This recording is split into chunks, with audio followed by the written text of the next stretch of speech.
I don't know if that's the new. I'll work on that. We definitely need a new title, song or something. Boop boop ba doop. Yeah, that's great. Yeah, I'm gonna get demonetized in the first 30 seconds of the. Welcome back, everybody, to the Rookzer0 Drawcast. I am Rookzer0. It is August 13th. I didn't say it was July today, so that's a bonus. That means we're advancing. We have Jonas in the chat with us today, and we have a lot of fun stuff going on today. I have a bit of a challenge for myself and or the people in the draw today. I did want to point out, if you're in the Discord, which is welcome everybody in the Discord, we have Druid, Box, Drow, Inferno, Jonas, Jump Rope. We have a new tab in the Discord, which is the community contributors.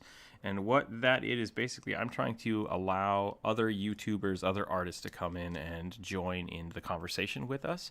So you might see some of them jumping into the draw stream.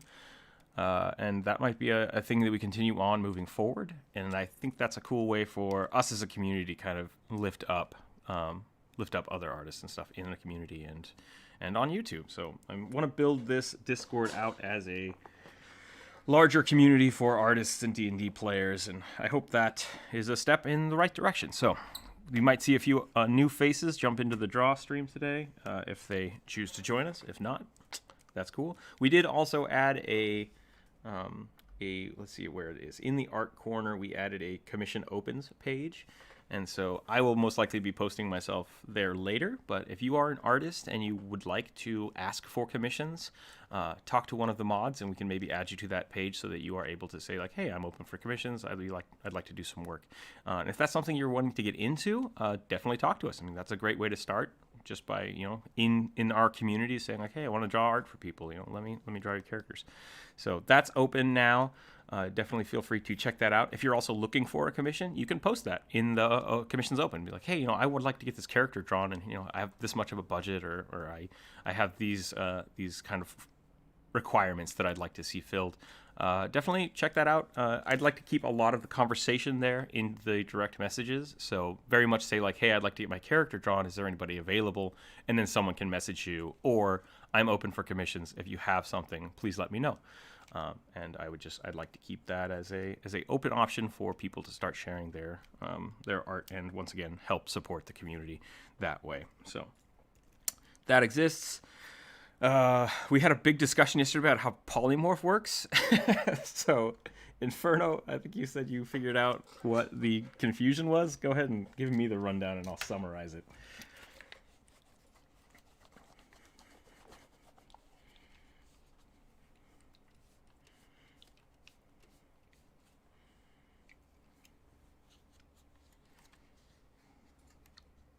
Okay, the last two sentences in the first paragraph are the most important verbiage. So let's hear it.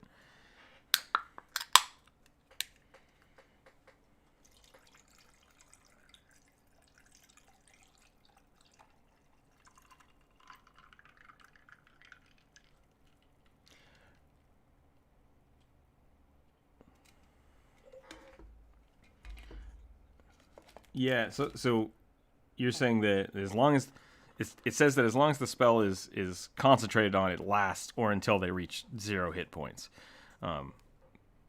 or they die. Correct. Okay.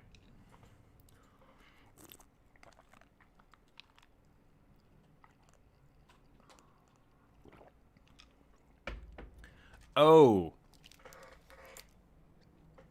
Shit. Okay. So that is where I got that 24-hour thing from. So if you concentrate on the spell for the full duration, it then becomes permanent until the person dies, or just forever? Forever. Okay, there you go. Until it is dispelled. So it can always be dispelled. That's cool. That's good to know. That is actually really good to know. Very cool.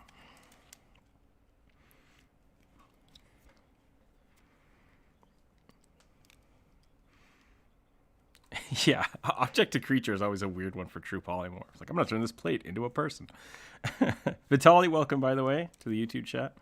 Welcome. Okay. It's great. Thank you. Thank you for clarifying that. That does make a lot more sense. I've always had some of those rules in my head, and like for playing the game, but I never really actually broke down why those rules made sense to me. So very cool. Thank you for reading that. Thanks for checking that out. I'm gonna try to get my arm warmed up here. So today I said we were gonna have a little bit of a weird challenge, and if Sierra shows up, she's gonna yell at me. I'm gonna do some landscape today. I'm gonna do some background art, and yep, yeah. I've got Blue Druid's like warm up squiggles here, and Sierra's been yelling at us to do some background art. So I'm gonna try to get. So I'm saying though, the community's growing, and I like it, and it's influencing my art, and I'm totally fine with all of that. So I'm gonna do some quick practices here, just try to remember how perspective works. See, that's already wrong. Eye line, boxes, okay, perspective, dot, that's single point. Good, I remember things. We're doing all right. Just here for the happy trees and clouds, that's good. Oh, and then Jonas over here just busting out some trees.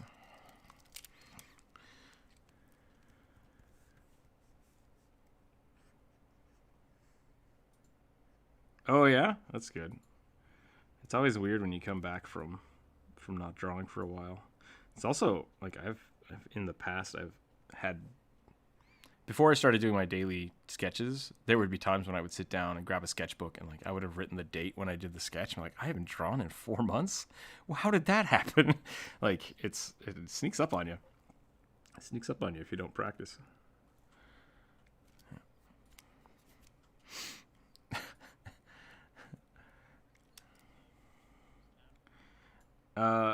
So the contributors tab is actually just the community tab over here. So it's just you're labeled as such, but with that you should have access to the Patreon general chat, which will have the link to the tab there. If it doesn't, let me know, because that's kind of what I want to make sure that you guys can see that. And part of the thing for that is that I want to be able to let other people.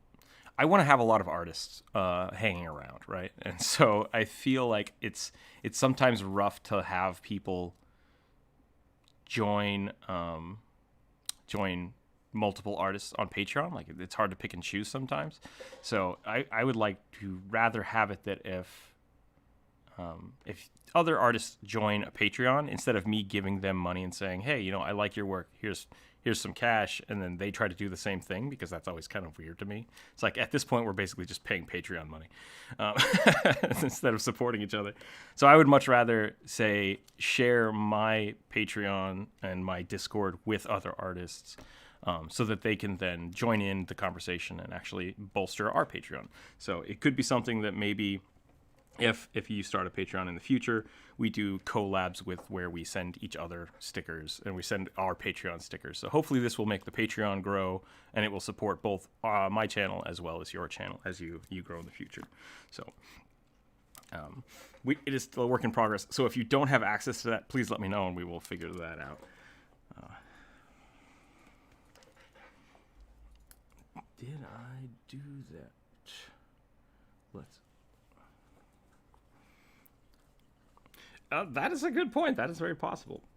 I think more people will show up. So I'm gonna go ahead and do this real quick. So this should work temporarily, and I will have Dalcor look at that in the future. So see if that, you should have access to that Patreon general chat now. Okay, yeah. So I will have to edit that later, but hopefully that will, like I said, for all the Patreon members, hopefully we'll have some cool collab stuff coming up in the future that I think will bolster the channel. So that will be really fun. I'm gonna go ahead and take the top left, because that's where I'm comfy. I've gotten into this weird habit of welcome to the chat. I know the icon, but you've changed your name. What would you like to go by now? Would you like to go? Okay. Would you prefer? I'm sorry. I always try to truncate people's screen names when I see them, and so just call you Dark. Okay. I was gonna call you pissed for a minute, but I was like, that's probably not what your intent was. So I can call you dark though. I like that. Go with that. Sure. Well, I hope you all the best. It's never fun when you have upsetting days. Gotcha. I realize there are no CR6 devils. Vitaly, I don't know if that seems weird. Are you... No, it's just we're doing landscapes today because that's how we do.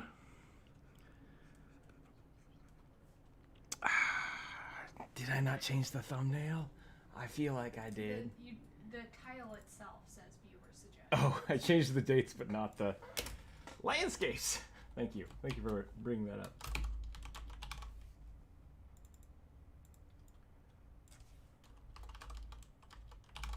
Yeah, no, it's super good. We discovered a few weeks ago that I had a misspelling in the Discord. One of the channel names was spelt wrong, and nobody told me for a year.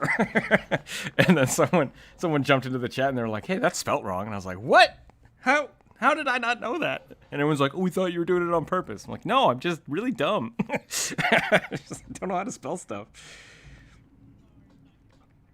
Yeah, the refrance or whatever it was pretty funny. Yeah, no, I have no idea how to spell things. Like, I was hooked on phonics as a kid, and it didn't stick. So that might also date me. I don't know how old that is. But I spell everything phonetically and not well. So.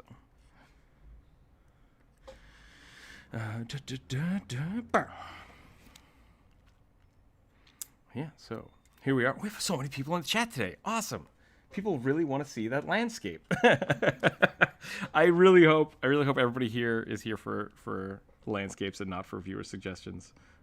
We might take one or two viewer suggestions just if I get frustrated. Nice. Yeah. There's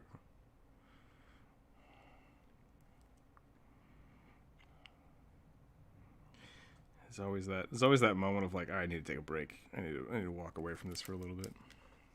Just didn't even start. I have in the past. Yeah, that's the thing. Like, landscapes are not something I draw very often at all. Ooh, a boneyard. That's a cool idea.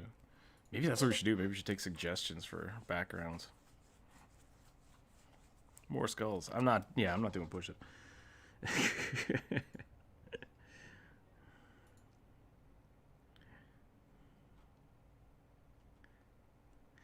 I did so many squats yesterday. My legs just don't work. The skulls are stolen from the boners. It's funny. I did, yeah. It was the whole day yesterday. It was just non-stop squats. That's not true at all. I did a lot though.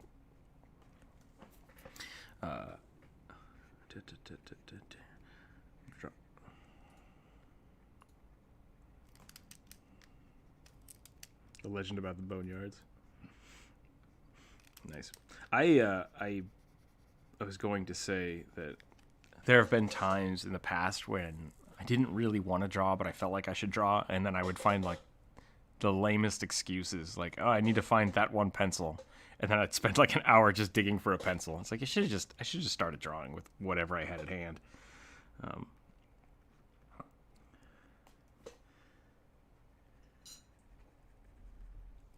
It's always, yeah. Jonas is going to town.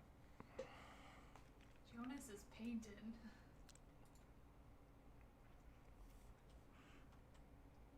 I'm gonna draw some One goats. One of you is working on the foreground and the other's working on a background. Oh yeah, see that's what we're doing. I'll just put this over here.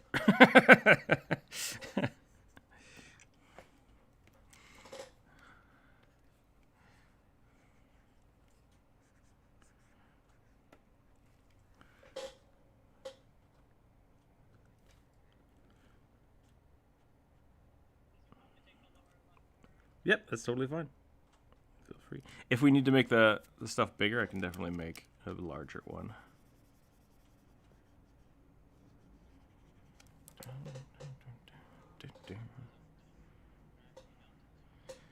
Yeah, I live in Idaho sometimes, so that's all I know. Them old sawtooths. Them old Sawtooth Mountains, that's all I got.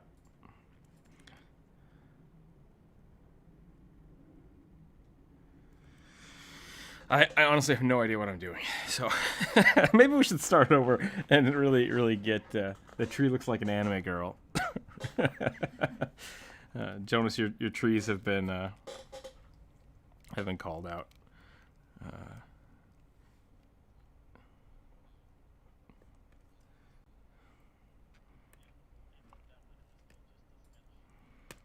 Yeah, it looks like I cannot change the. I could make a new one. I think I can just draw smaller. Is really what I'm gonna do.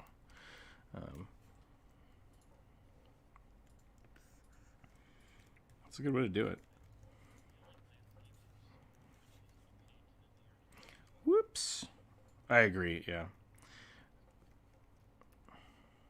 I was gonna say something I like to do when I have to do landscapes is I'll just start with start trying to do like do it blocking, like do a lot of blocking first.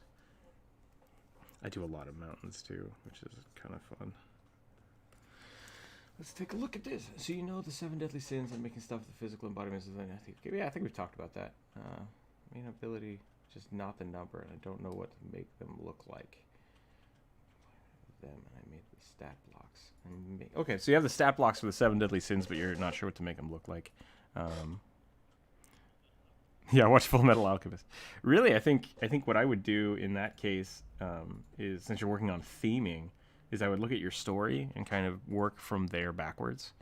Another cool thing would be to like find monsters that already exist that are themed in that. Yeah, that's a good option to basically just pick what you think looks right and then blend them into the 7 deadly sins. So like maybe a bullet that is greedy somehow. But yeah, I would definitely start with your story, see what the theme of your story is, and then go from there. Because if you're making demons that just look like, oh, it's a lustful demon, but your whole arc is Nordic Vikings, like that's not going to feel quite right. So I think maybe look at yeah, just a really angry badger. The Wrathful Badger. That sounds like a great inn name for some adventures. You okay? Yeah, I'm okay. You got me. Wrathful Badger. The Wrathful Badger is pretty good.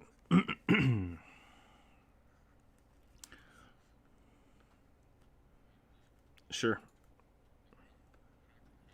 The cracked keg. That's pretty good. Greedy Badger's pretty good too.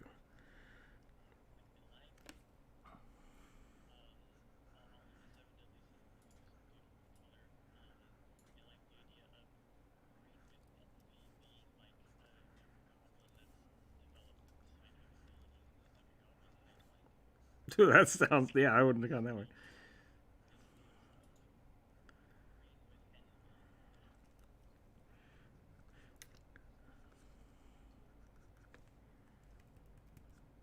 Maybe that's an American idiom.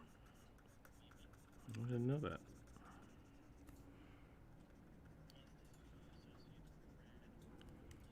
I would think that wrath was usually red. And lust would be... Yeah, I would agree. Wrath is red. Oh.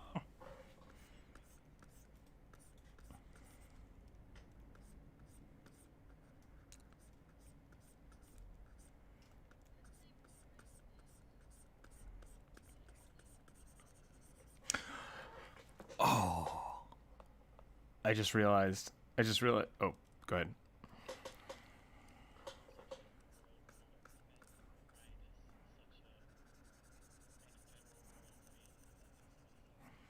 I just realized, Vitali, that we are giving you a lot of really cool advice. Are you in the Discord?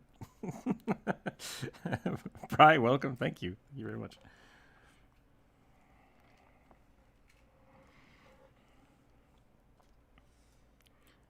Vitali, whoop, sorry, too many people. Vitali, if you are not in the Discord, we are discussing color topics of the different 7 deadly sins now. So I can try to reiterate those. I think we said red's really good for wrath, right? What, like pink, purple, or white? Goblin.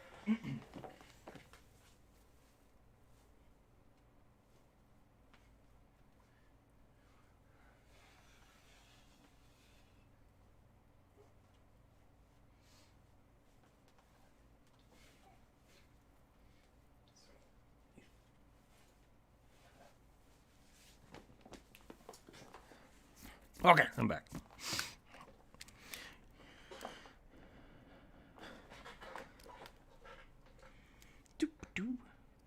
Yeah, good.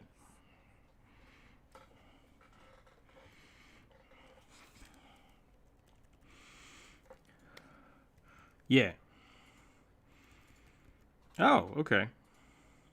Did not know Green from Envy was a Shakespearean thing. Very cool.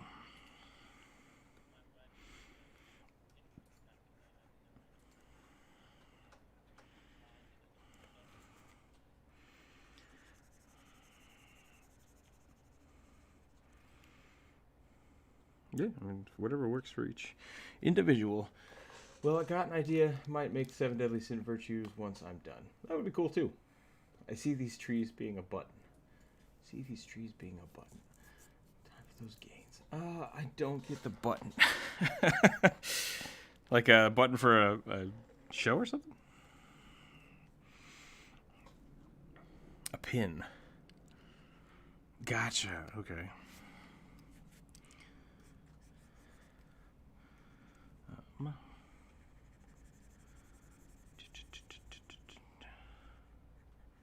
Ooh, that's no good.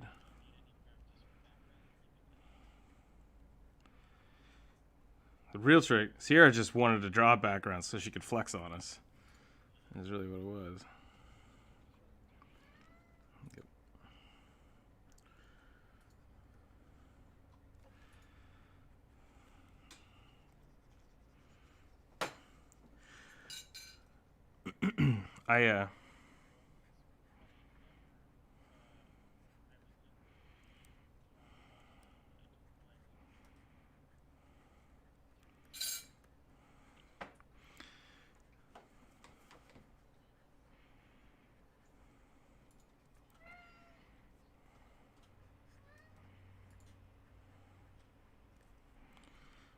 Gotcha.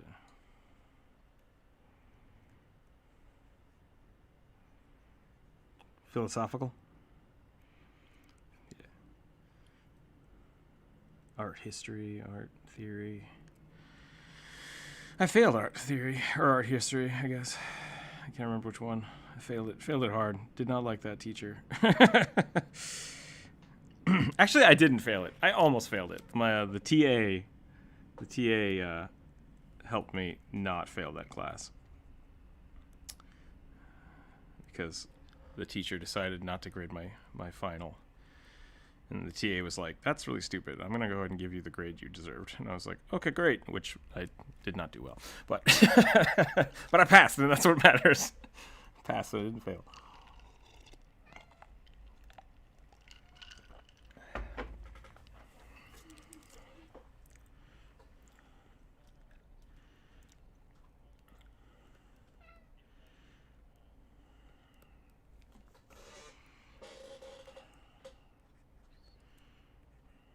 Oh yeah, I just like fall asleep in class.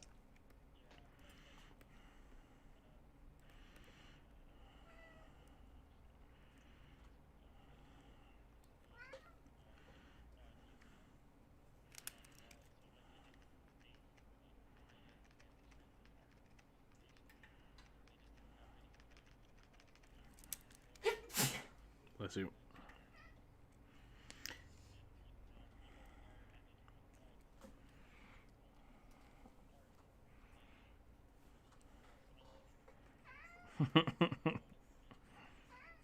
Yep.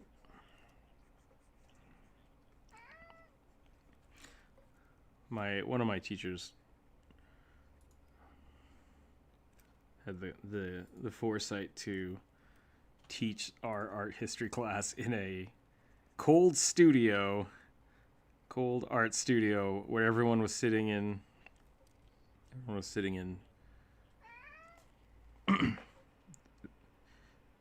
in like really hard stools. So like you couldn't sit, you couldn't like lean on the table. You're just like, okay, this is it. It was I never could tell if that was intentional or not, but man, that was an uncomfortable place to sit every week. So I had kind of the opposite effect. That being said, I don't think I learned anything about art history. Like it's so hard to focus on that stuff. Cat, you are totally fine, fatty. Yeah. No, you don't get another cup of food for an hour. Nope. No. No. All right, you can sit on my lap, but that's all you get. This isn't what I wanted. This is what nobody wanted.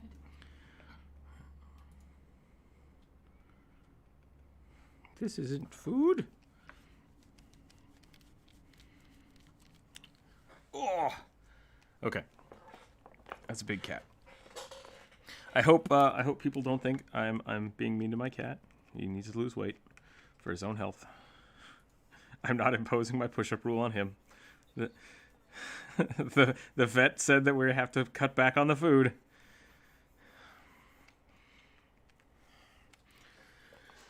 So I got the Sin, Greed, Lust, Fortnite. Yeah, Fortnite. Fortnite, Envoy, Minecraft. Bad Fortnite, good. What? Having items on spoiled milk? Yeah, I'm a little worried about it. Did you drop your phone into like a thesaurus or a dictionary or something? What happened there?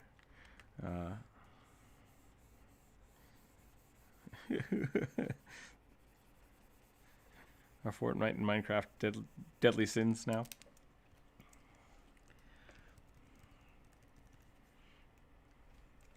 The patron saint of Markiplier.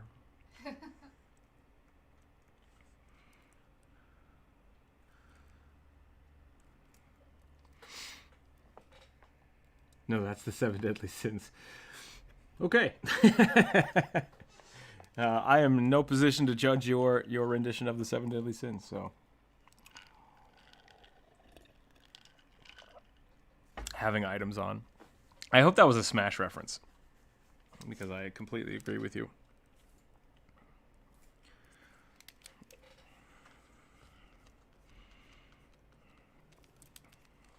We all have our own struggles and sins.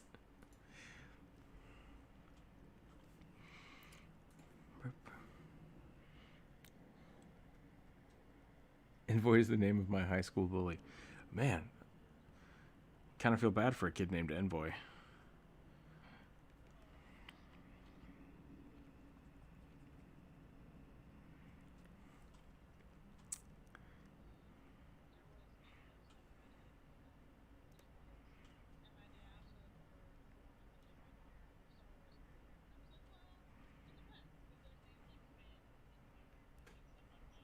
Yeah, names that actually exist.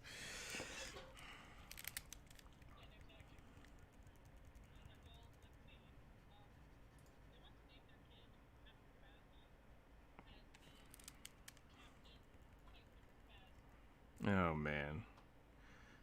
No, those are terrible people. Yeah.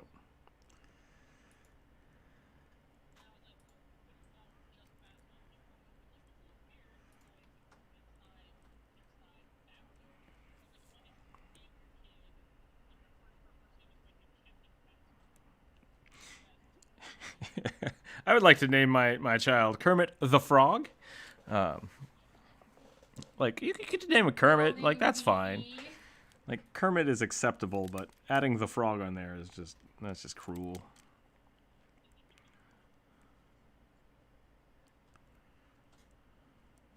Yeah.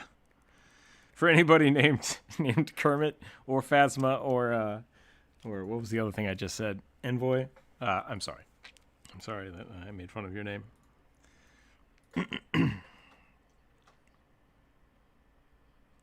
Name nerds? No.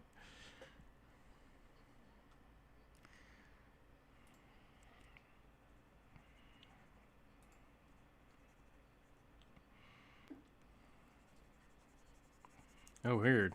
Yeah, I wouldn't have thought of that. That's awesome.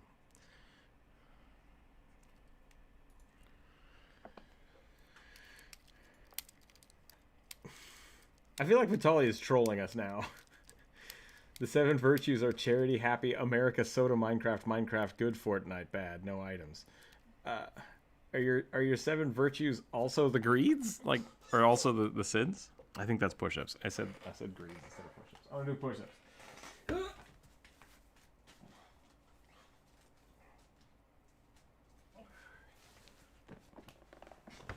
Okay.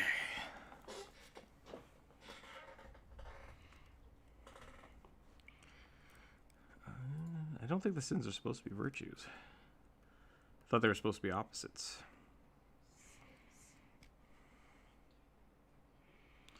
Okay. Be real careful about talking over each other. It's getting a little loud. Go ahead, Box.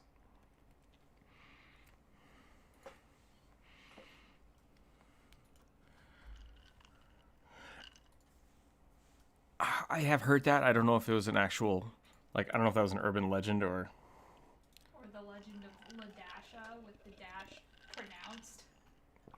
Ooh. Ooh, that's rough.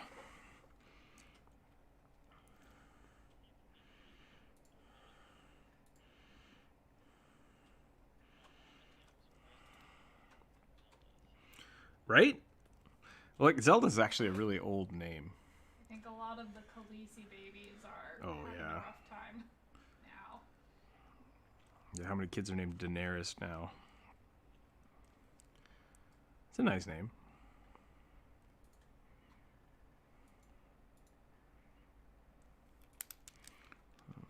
Yeah, I don't know.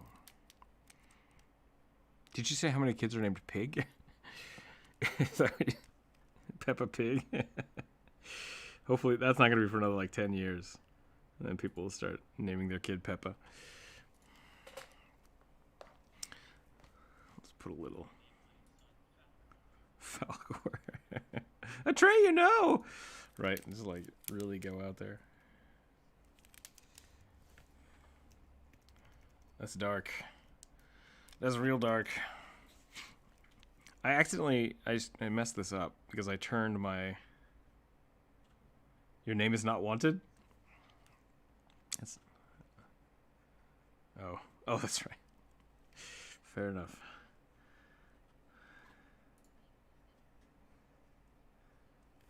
That was a great segue. That was a great segue. Have a wonderful night. Okay, let's get this. Actually, you know what I should do? Since I'm drawing water, it just should always be horizontal.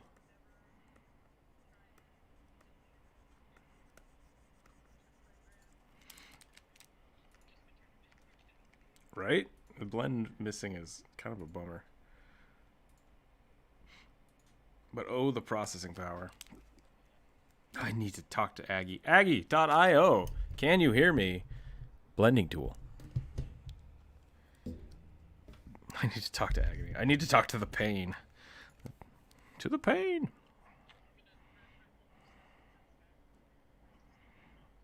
You know, that's kind of okay for today. Obsessing over a sky is legit. This line needs to be really thin. I guess I should probably be talking about some of this stuff because I know the theory for paintings because I've watched every Bob Ross episode a billion times and I went to art school, but like there are a few things that you can really look at, like the foreground items need to be darker. You know, the thicker lines can be closer to the screen, and then as you get farther back, they should be finer and thinner and less detailed and gray area. Maybe that's what I need to do. I need to turn my eraser. Where's my eraser? Just drop the density on that, and then like, oh, look at that. Look at that atmospheric beautifulness. That's great. That's great. I'm just going to not touch. Not going to touch anything in the foreground here. Now I'm going to go back in and start drawing. Draw up a storm.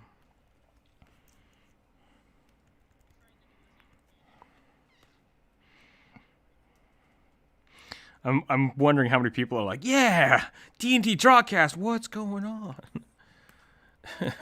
What? I hate it.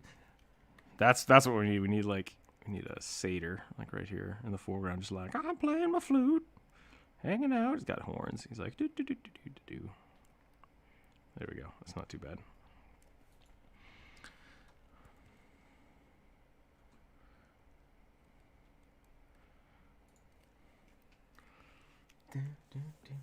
Oh, what scientist made full metal alchemist?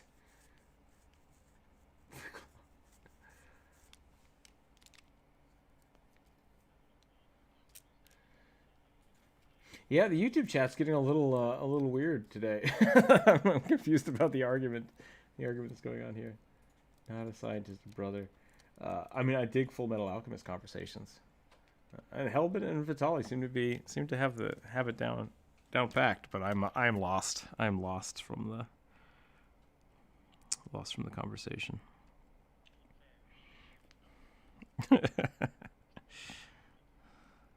I have to be the grounded one because this channel is gonna just burn to the ground if that's the case.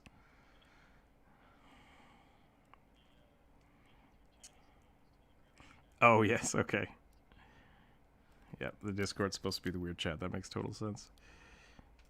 Okay, I want to do one of these.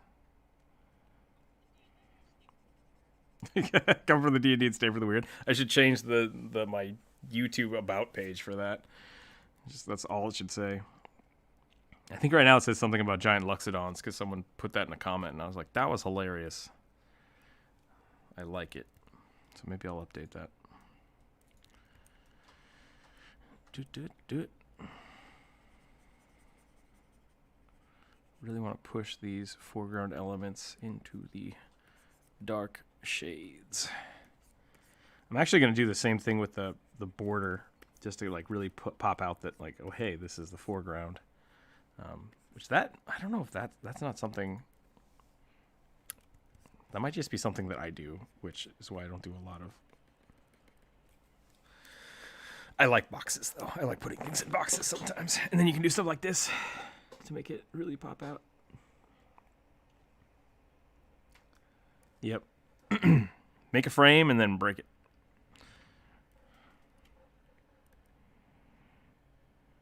Daffodil. Oh, maybe. I know the guy that does. Oh no. The Calvin Hobbes artist. Bill Waters? Is it Waters? Bill Waiters? Bill Watson? He's famous for doing that. He's famous for putting basically in. Well, he's famous for Calvin Hobbes, but throughout it he'll frame like a tree, just a tree, and then have the tree growing out of the panel. And I love that. I love that as an art style. It's not something I do very often, but.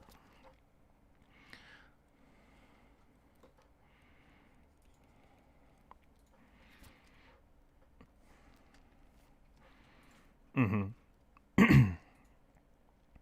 Bill Watterson, yeah, that sounds right. I hope that's right. But yeah, I used to, when I was really young, I wanted to be a cartoonist, and I did a lot of really small comics that I'm sure I've thrown away because they were terrible.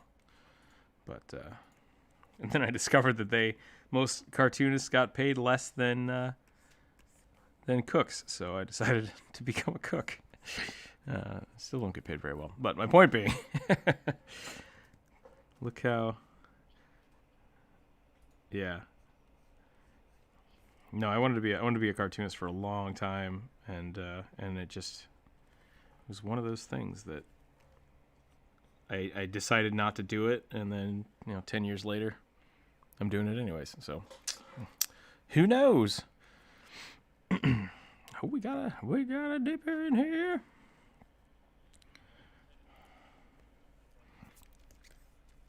I dig it. Art contributors. I love it. I love it. This is what I wanted. Just wanted more people to draw with.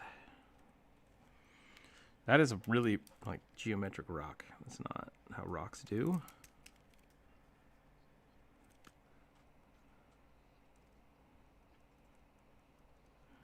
What's that? Why would it keep you away from it?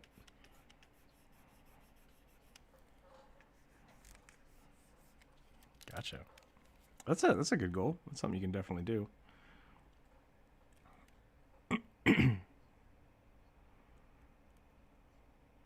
Ah. Yeah, there's a lot of good I've had a few friends go to like theater, get theater majors.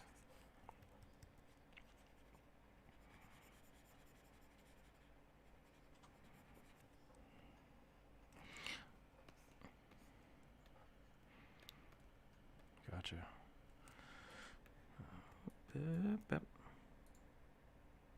Busting out the no opacity brush. Here we go.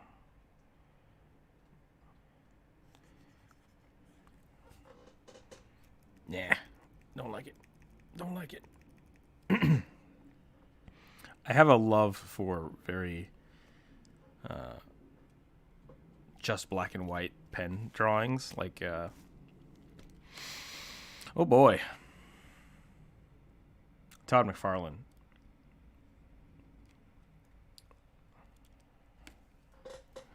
Yeah, less about like it being one line, but just like the very high contrast comic book art. I love that, but whenever I draw it, I don't like it. So I think it's one of those things that's like it's a style I really love, but not my style. Like I'm not a big fan of it. I'm not a big fan of doing it. It doesn't ever feel right when I do it. I don't know if that's something I just need to practice more, or if it's just one of those things that I like but don't enjoy doing.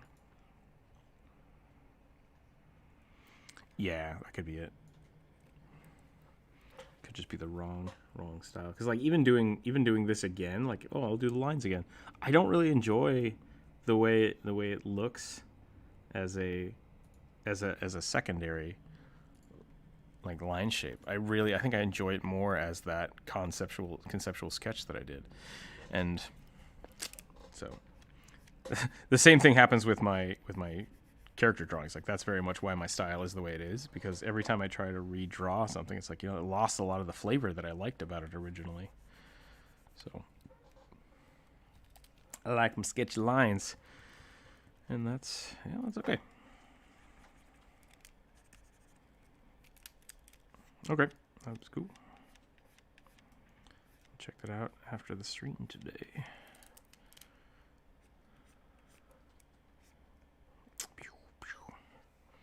How's everybody else doing? I like the squiggly trees. A doodle pyramid head. Pyramid head's pretty dope. Pyramid head is one of those.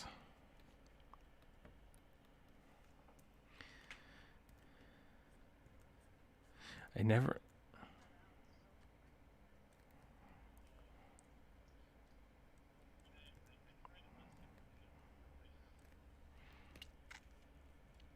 Now I feel like I have to do color. I'm going to go with that. I'm going to go with green. I'm just going to go bap, bap, bap, bap, bap, bap, bap.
Yeah, it's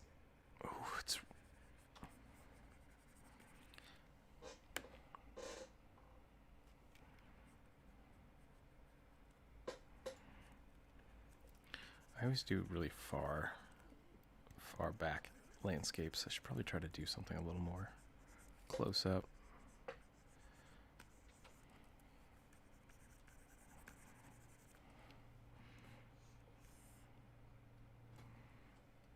Okay, I'm gonna go like this, and I'm gonna go. I'm gonna use the fill tool. Everyone, brace for impact. We're good. Okay, we're fine. And now I'm gonna do a clipping layer, transfer layer, clear clipping mask. Oop, that didn't work. Do I need to invert it? Fill modes: fill rest, clear, clear rest. Oh, interesting. Okay, cool.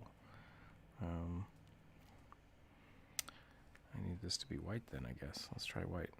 That doesn't make any sense. Well, sure enough, that did work. So I did that. No, that didn't work at all. Oh.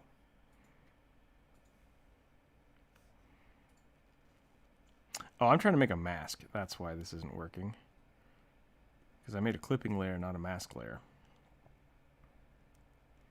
Well, delete that. That's fine.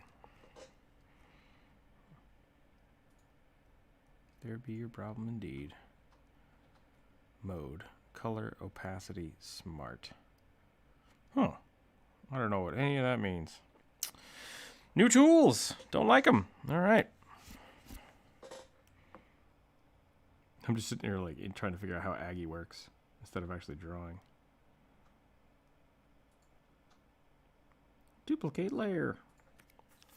Oh, you know what I could do? No, that would be weird. No, we can do it that way. We'll do it in the reverse order. We will delete this.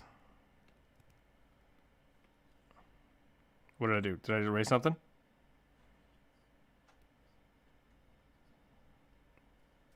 No?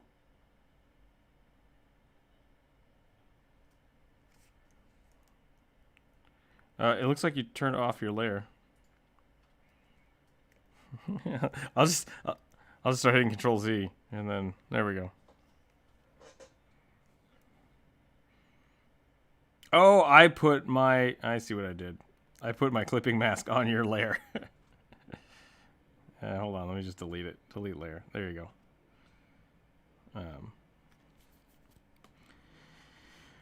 No, I made my layer supersede Jonas's. I think that was close, but that's not quite the same. I won't do push-ups for that. Not my fault. Not my fault. Okay, so what I'm going to do instead is I'm going to take that and I'm going to create a new layer below it. And I'm going to paint that white. Oh, that's not right at all. That's not right at all. Boop. Did that work? I hope that worked. Yeah, that did work. Okay, and now I can create a clipping group. Yeah, I did it. All right. Now I can do whatever I want with the paint. It won't splash over to the other side. I'm going to go ahead and try to get this skyline in here.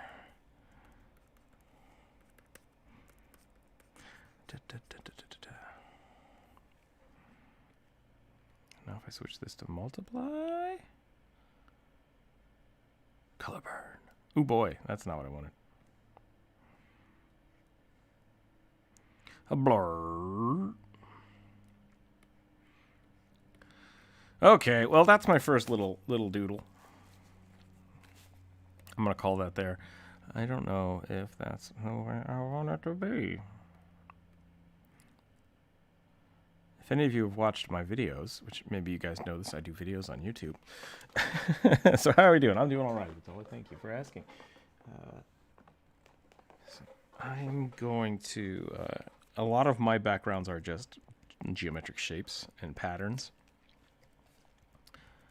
Because I like accenting the characters. So I struggle. I struggle when it comes to choosing backgrounds, because It's not something I focus on. I'm very person oriented.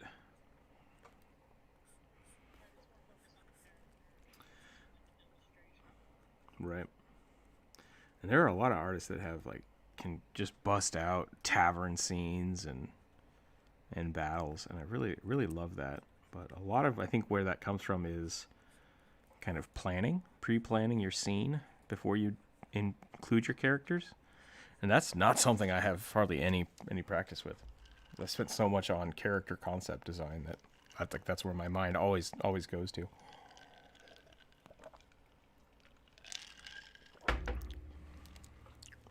Because right now, I've already put this. It's like, oh, I guess there could be a tree here, and a fish. I don't know why there's a fish in the air, but hey, who knows?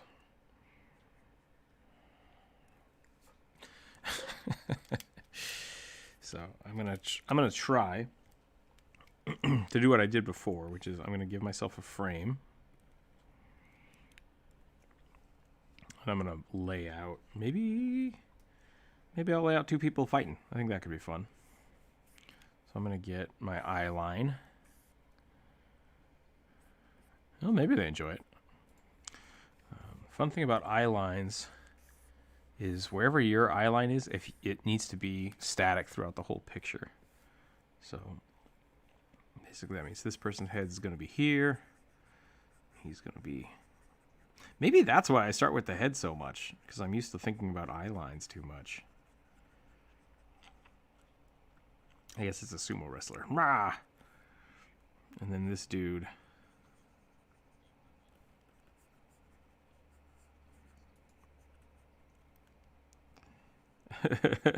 It's a lot of people yell about that. Like it's a very common thing that a lot of artists do that apparently is not good.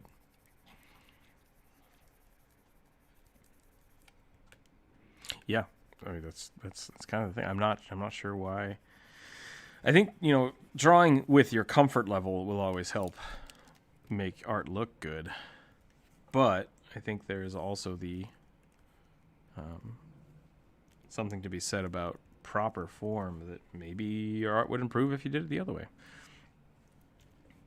And so like blocking, what I'm doing now is like trying to block characters into a scene.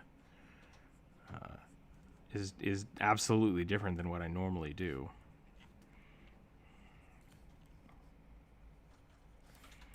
Yeah.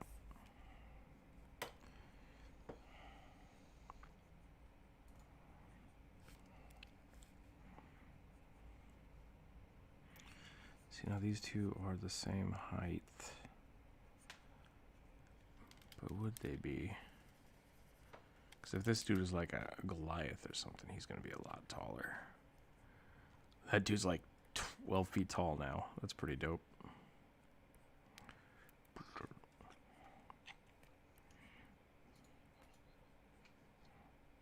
Biblical.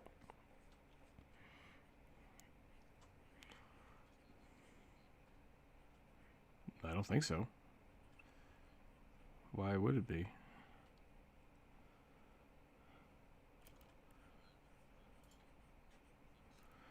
Oh, no, I said I don't think so. I don't think there's any. Okay.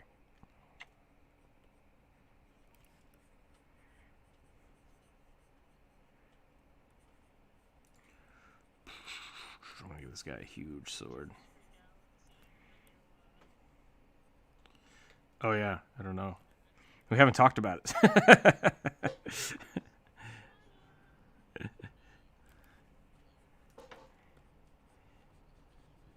Yeah.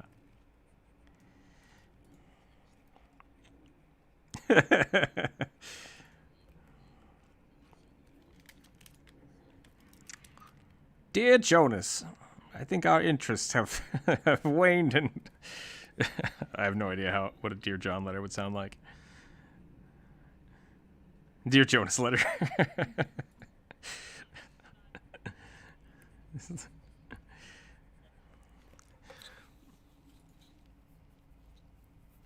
It's not me, it's you. It's most definitely you. but it might be me. That's a great Rhett and Link song. If you haven't listened to that, you should definitely go check that out.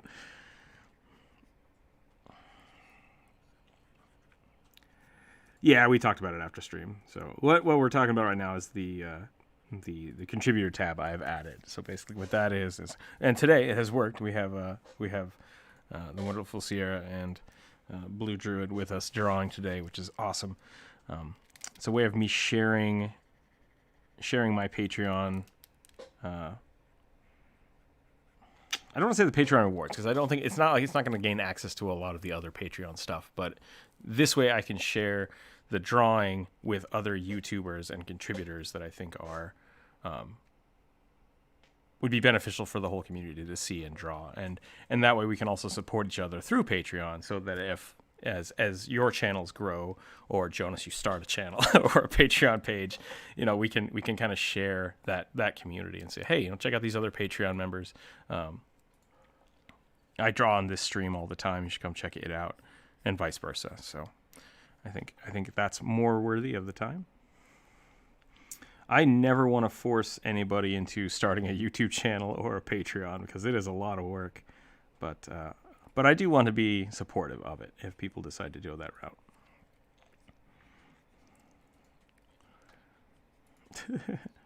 Let me give you money. Okay, so this.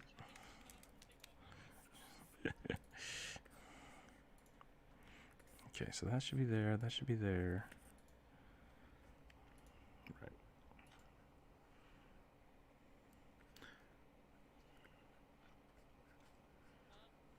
Push-ups.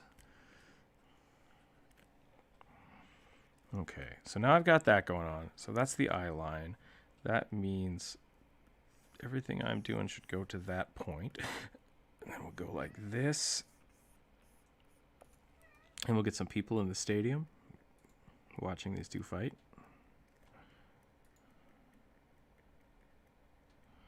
Sure. I'm totally fine with you just hanging out drawing with us every day if that's what you want. But I just wanted to give you credit because you are here all the time. You're drawing great stuff. And I want people to be aware that, hey, I appreciate you. And I think you contribute to the community quite often. So you're welcome.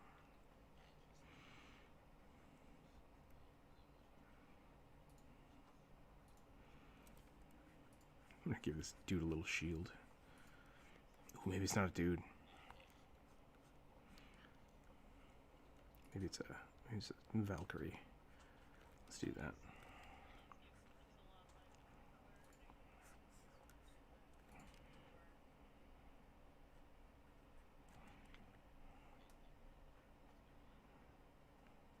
I want to do a live watercolor video. I think that would be fun. Except I think I'm so used to erasing that I don't know if I could do it.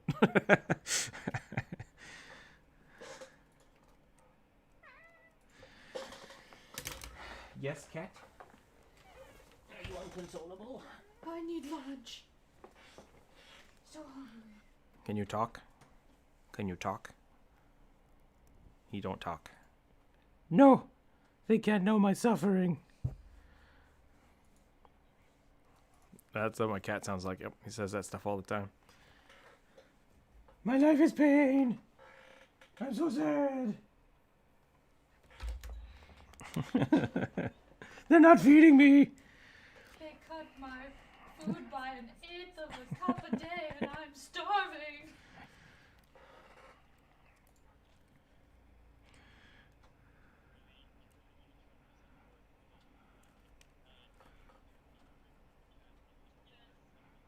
Yeah, right.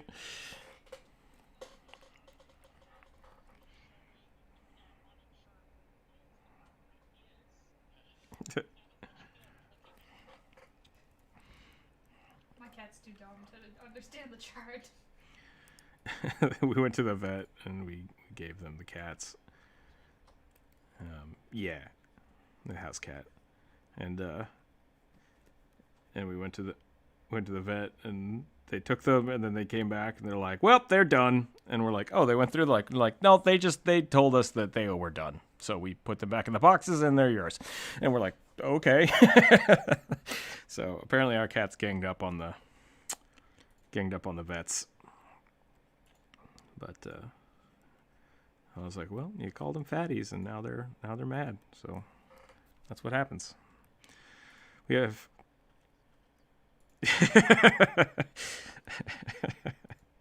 no one's ever called my cat a spade before, but touche. No, I get that was good. That was a solid burn. No, hopefully they will start. My cat discovered, when I got my cat years ago, discovered that this was when I was living with my parents. If he woke up early enough, he could convince them to feed him. Then he would eat all of his food as fast as possible and pretend like he was asleep. And he would wait till I woke up and then be like, oh, you're awake, great, you should feed me. And all of a sudden he weighed like 22 pounds or something. And we're like, this cat is huge. And I went to the vet, and I came home. I'm like, well, I'm supposed to not feed the cat so much. And my parents were like, well, we only feed him 2 or 3 times a day. And I was like, what? I feed him 2 or 3 times a day. And so we discovered that he'd been strategically tricking us all into thinking he didn't have food because we all came home at different times. So he's a clever cat. Yeah. It would have worked if I hadn't. He was a bowling ball for a while. He was a big tub cat. So now he's still on his diet. He's getting better about it.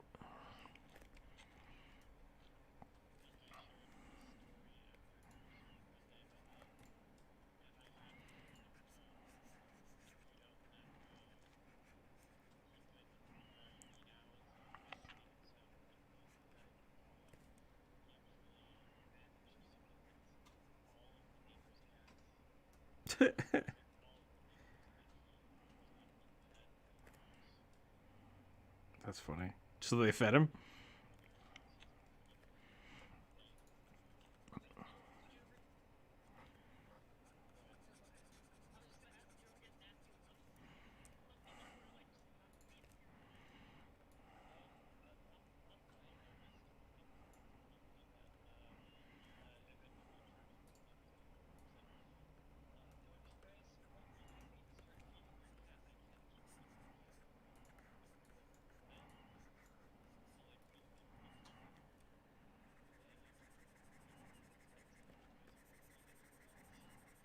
Oh, he eats it for me.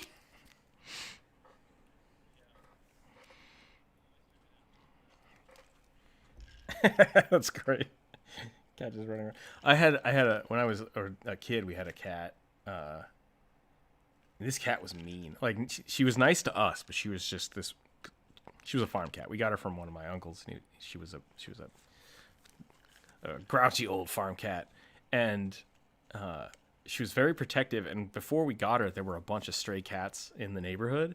And once we got her, like one day she came back and she's like, she had a good bite out of her ear, and she's just like all scratched up. And she's like, yeah. And no more feral cats in our neighborhood. She had chased them all out. And so she was this grizzled little tiny Siamese cat, but she was super tough. And one day I was working in the garage, and I look outside, and there she is dragging half of a turkey down the road. And not like she stole it from someone's kitchen. She stole it from someone's, like, it was a trophy. It was a trophy turkey. Like it was mounted on a wall somewhere. She broke into someone's garage and stole it and brought it back to us. And I was just like, I don't know who this belongs to, but we have to get rid of it.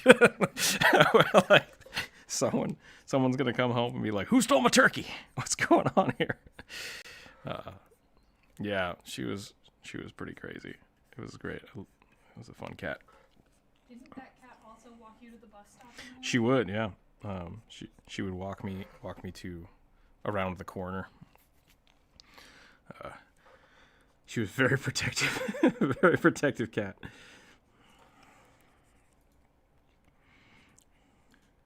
So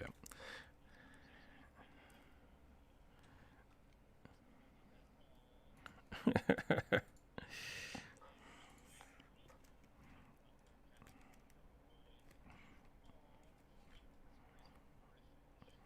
what was the thing?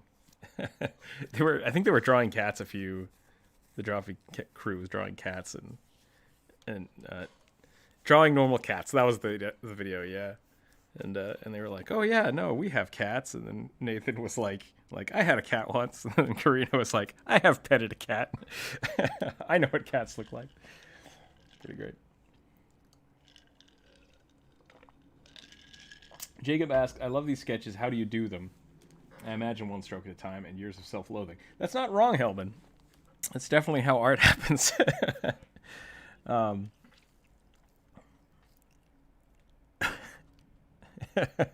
I think like we've talked about that.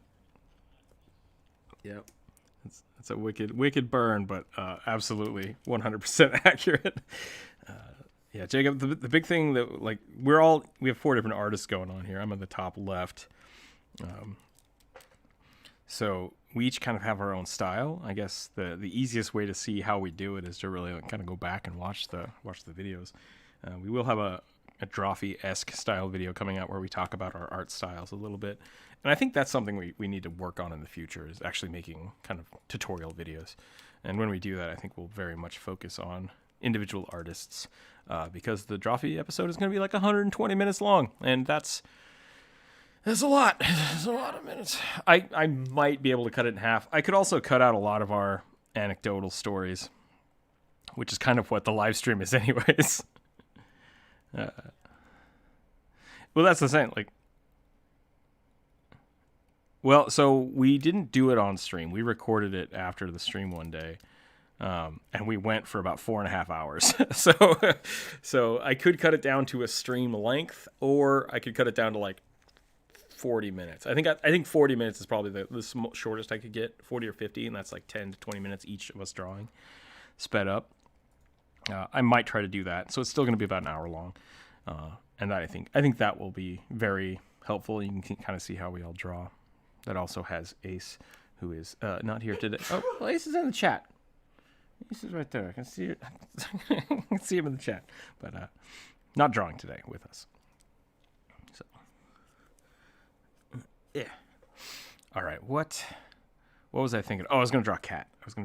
So I'm going to draw a cat in the foreground. All cats. To draw a cat, you must first draw a dong, and then it becomes a cat.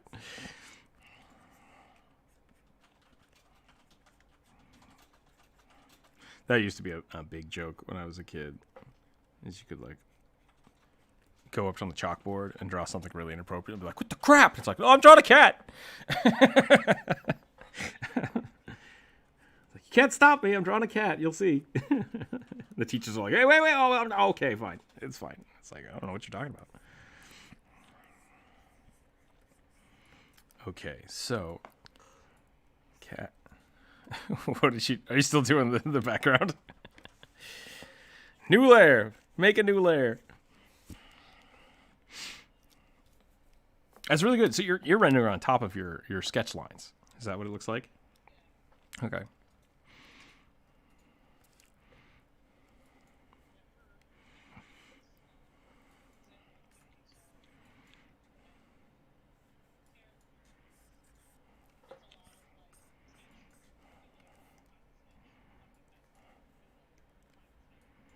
Mm-hmm. I almost want this over here. It's going to be a little offset.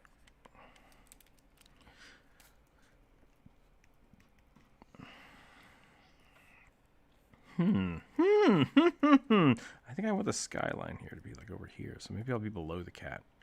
That's going to be my eye line. So if that's my eye line, my focal point will be like this. Do some of this, do some of this. Yeah, so we'll go over there. Split out!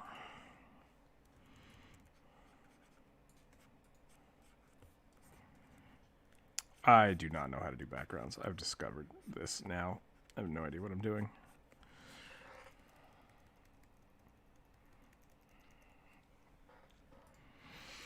I'm going to look up some reference.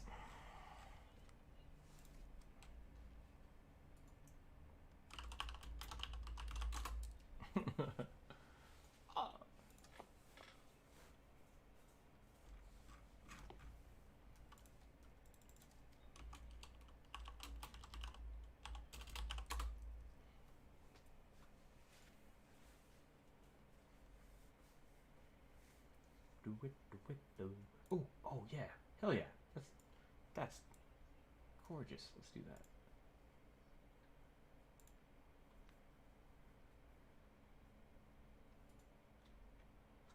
Oh, that's hella cool.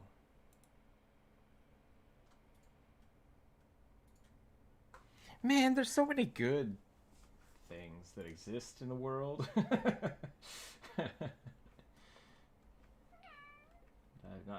Cat, I hear you. You're fine. No! No, I'm dying! You do sound very sad. Come here. He's a whiner. Okay, so we're going to put 2 buildings here. And I'm not going to see the top of them because I'm below the cat. If I'm below the cat, I am.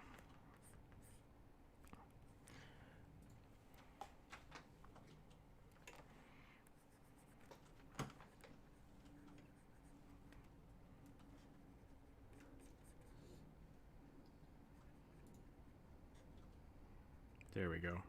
I discovered, I don't know if it's going to work in here. One way I used to just to hold down the shift key and really just go to town on like drawing straight up and down. But you can't do an Aggie, which is kind of a bummer. But like adding all that very like horizontal information kind of adds to the flavor of cityscapes.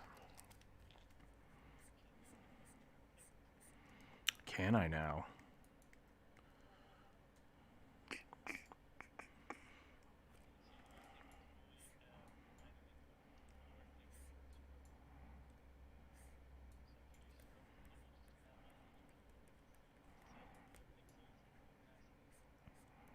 Oh yeah, no, that's what I wanted. That's what I wanted right there.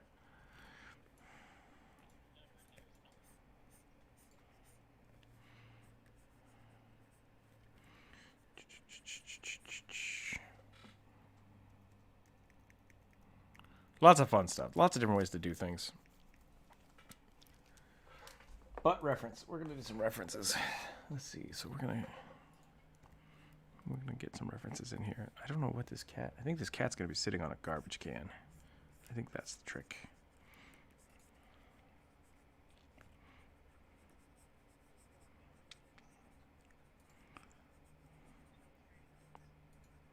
Yeah, especially with like lots of little details. Like, oh, I love it so much. I hate doing it. It's another one of those things. That is the wrong perspective. That should be much, much sharper.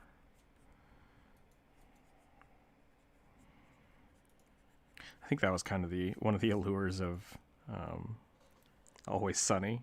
It's like there are 2 big scenes where in bar or in alley, and it's like those are great. Those are always good scenes to be in. Because there's just always so much visual clutter to kind of get distracted with. Same thing.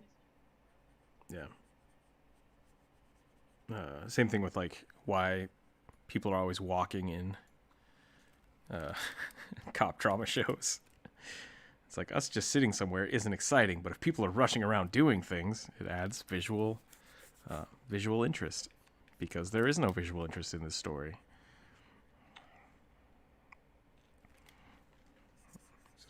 Fun little things you can play with.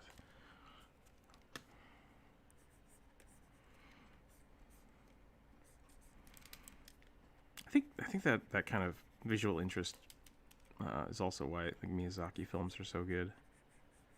Just adding all those little tiny details can be really, really powerful, and then having, once again, with animation, like usually they're very simplistic, so having these very detailed backgrounds gives you so much more bang for your buck.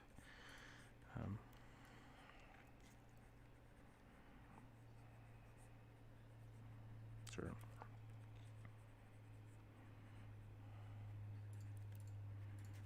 Exactly, yeah. That's one of the reasons I think, like, Julia did the huge background. I honestly think, like, that character specifically that she drew for the last Drawfee episode was one of her more simplistic characters she's done, because she spent so much time on the background, and like that balance can be huge. So it's one of the reasons I don't do a lot of backgrounds, and I don't offer it when I do commissions, because it's like it's not something I'm great at, and I want to spend the time on the character and not have to worry about trying to spend the time to make the background as dynamic. And there are definitely some people that, if I wanted backgrounds, I know who I'd go to get those done, because they do amazing work. Oh, dang, WASD20? It's WASD20. Makes maps on YouTube. I believe that's his channel. I will double check that. Came out with a great video. What's that? I believe you are correct. WASD20 does maps. He does maps. He just came out with a new video where he critiqued some of his fans' maps, and it was really cool to watch, because he talked about a lot of little things that I would not have thought about, and I don't think he would have talked about while designing maps as much as he would have when he was critiquing. And I think that might be a very powerful tool for the future. We talked a little bit about that yesterday too, about me maybe doing draw overs once a week, where people can submit their art and then I will draw over it and talk about it. Yeah, overpaint. An overpaint video I think would be really fun. So if that's something people are interested in, we should definitely talk about that more.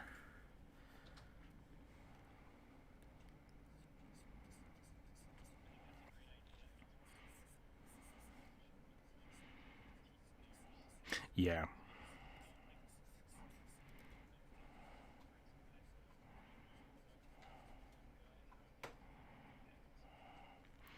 Yeah.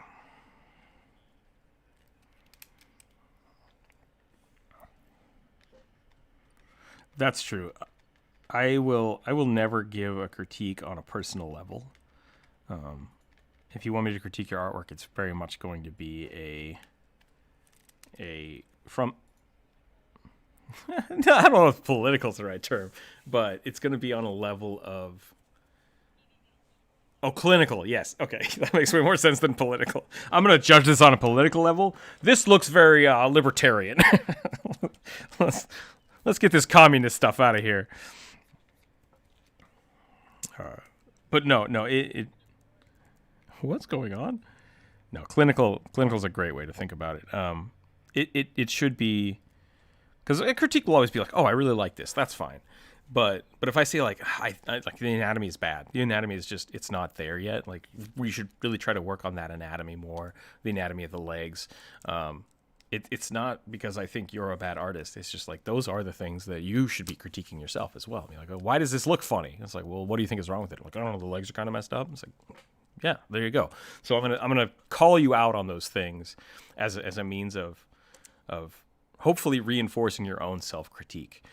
And if it's something that you really don't know what is wrong with your art, I hope that helps. Like that's what I want to do with critique. But it doesn't feel good sometimes when someone's like, hey, you know that thing you spent 4 hours on? You need to work on it more. And it's like, but I already spent 4 hours. It's like, yeah, that happens. Like that's the trick to art, is just being able to kind of call yourself out.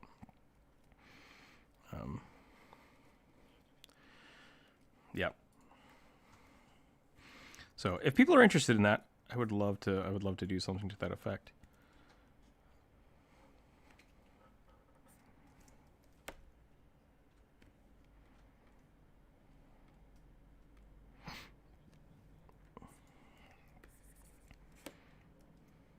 Yeah. Yeah. I've done that too. Yeah. There's something people get into with school, like when you're in school, because there are such harsh deadlines. And there's the rule of you're never going to make something perfect, and you have to know when things are done. And so people will often procrastinate. Like, I work really well under pressure. I work really well, like, to have to work right before the deadline's there. And I think the reason they think that is because with it being a finite deadline that is so close, their ability to say this is good enough is forced upon them. So I got in the habit when I was at the university after my sophomore year or so of whenever I got an assignment, I would try to get it done the day I got it, and I would start, because then if there were issues and I didn't like it and I really hated something about it, I could always start over. But you don't get that if you procrastinate too long, and you usually have to go with your first draft. So the idea that trying to find out what's good enough is important for a commercial artist, because at some point you have to say, this is good enough for me to give to the client. This is something I'm proud of and something I'm happy with. And that is scary for a lot of people who have never had to have that pressure, because their client is just a teacher or an instructor. And it's like, this fulfills the requirements for the class, and I don't really care, so it's fine. And you turn it in. But it's definitely got to be something that you kind of look at differently from a professional level. So when you're doing things for yourself, it's really easy to just stop working on things or walk away from them and leave things unfinished, when really what you should be doing is starting over. Because you're for some reason you're like, oh, I don't like this as much anymore, I'm just going to quit. And it's like, no, just draw it again. Like, that's totally fine. If it's your personal project, you can start over as many times as you want. And if it's a professional project, start finding out why you're stalling out. And a lot of that is not being able to self-critique. That was a really, really long way around to getting to it, but being able to have this thick enough skin to say, like, in your concept sketches, like, man, I really don't like this pose. I really need to figure out why this doesn't look right, before you get to those stages of, well, I've already put 4 hours into this, is really helpful. I hope that made sense. I got a little rambly there.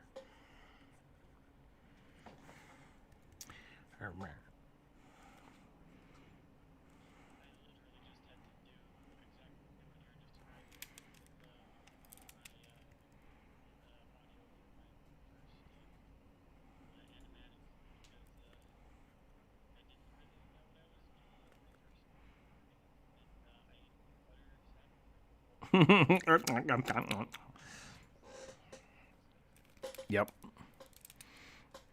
I've definitely had that issue.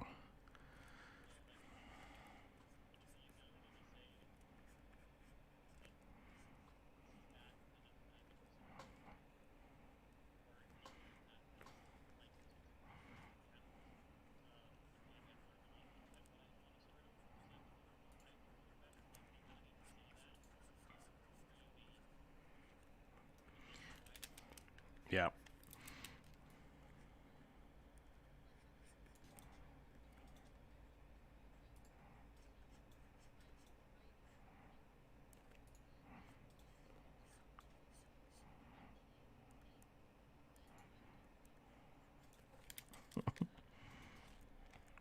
Yeah, it's on the same. Let me reiterate what you're saying. It's just like the opposite end of that is just never being happy with your work.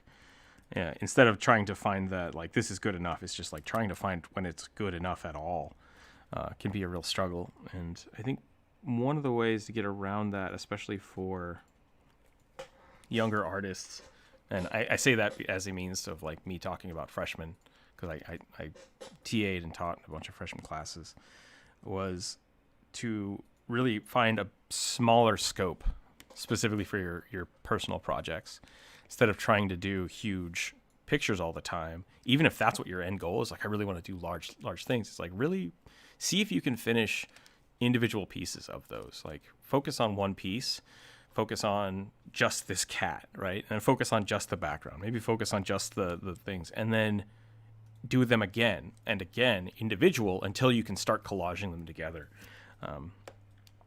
And if you can find those wins, those where you're like, yeah, okay, I'm actually really happy with this cat, great, like, that's perfect. Like, and then hopefully you can start finding the the confidence to keep going and make your projects bigger and bigger without investing so much time into them. Because I have seen a lot of people who like, oh, I spent 30 or 40 hours on this picture and I don't know if I'm going to finish it ever because I'm just not happy with it.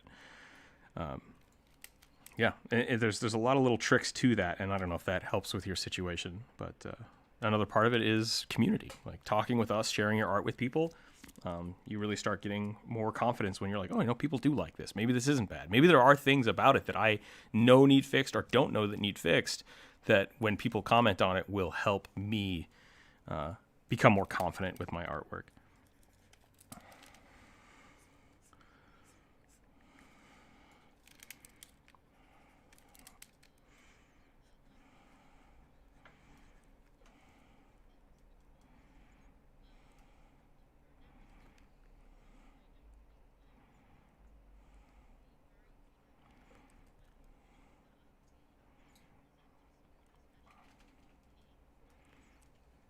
Yeah, I definitely know that feeling too about like, oh, people tell you to start commissions, but it's like, I'm just not there yet. That's totally legit. That is something that I would not, yeah, like every time I get a commission, I'm like, yeah, sweet, this is going to be fun. And then I have a brief moment of panic where it's like, oh no, I'm responsible for stuff. So that's the same thing with like DMing. Like really, all of a sudden having responsibility is really scary, and it is something that like I said, just it's something you develop over time, and you get critique for. And I really enjoyed, and we should do another one of these episodes. I haven't done one of these in a while. I really enjoyed going to the Reddit page. I think it's /character drawing, and people just go there and they say, hey, would anybody be willing to draw my Bugbear Barbarian? And then you can, as an artist, just say like, yeah, I'll draw that for you. And you just pick it up and you draw it and you send it back to them. That's it. That's the whole thing. And then they post it and they like, this person drew my art. So it's a cool way of really low pressure contract fulfillment. Like you don't get paid for it normally, because it is just you volunteer to draw something that you find and you think is interesting, and then you share that with the community. And I think that's a really fun option. So that's how I got started in doing commissions, is I did a couple of those, and then eventually someone saw one of my works and they're like, hey, that's really cool, can I commission you to do this? And I was like, yeah, okay, yeah, that's fine, let's try it out. So if that's something you're interested in but you feel like you're not ready for, definitely check out character drawing. And if it's something where you want to learn how to draw and you don't have ideas, draw someone else's character. It's a great way to start too. So we should probably go ahead.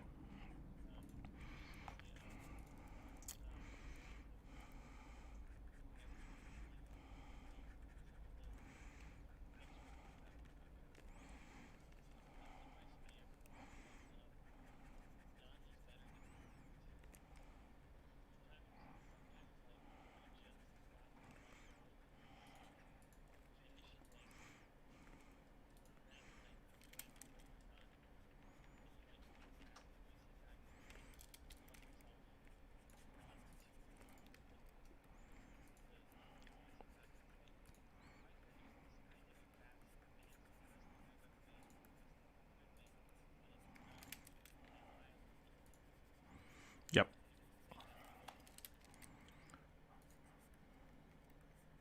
Yeah. No problem.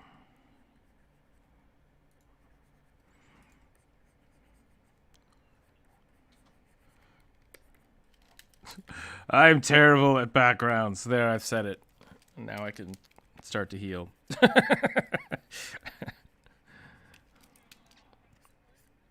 Yeah, background support group.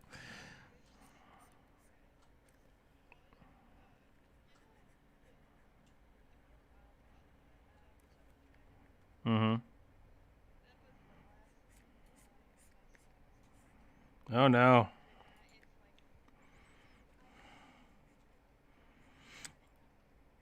What kind of stylist did you have?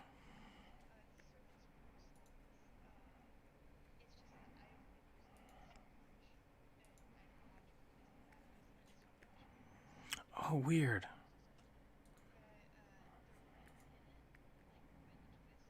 Huh.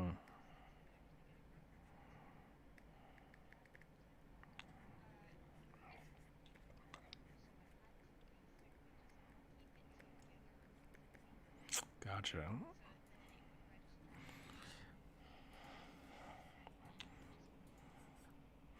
I did not realize that.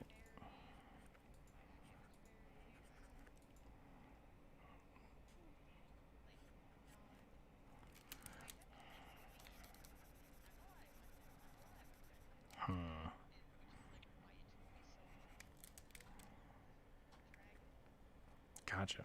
Well, that's a bummer. That is definitely a bummer.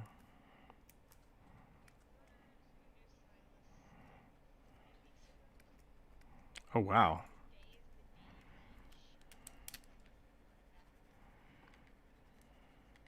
Today's the day.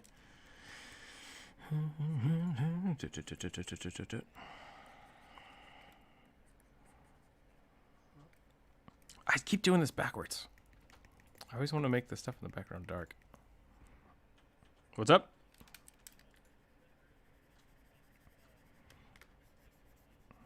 You can. You absolutely can.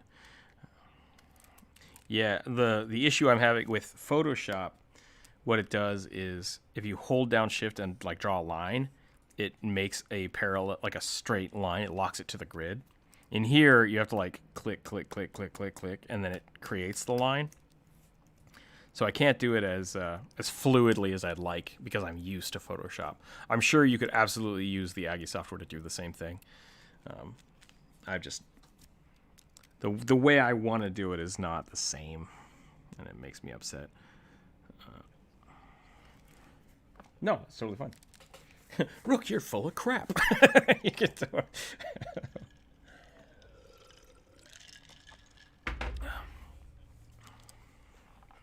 Yeah, that's very possible. I'm constantly never sure. Oh, come on, guys. Dang it. Well, we've got this going on, which is great. We got this whole thing going on, which is an awesome composition. We got this really cool fantasy scene, and then I got Garfield with a switchblade over here.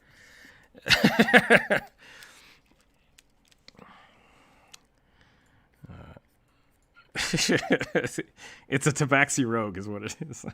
Look at the Tabaxi Rogue. There you go.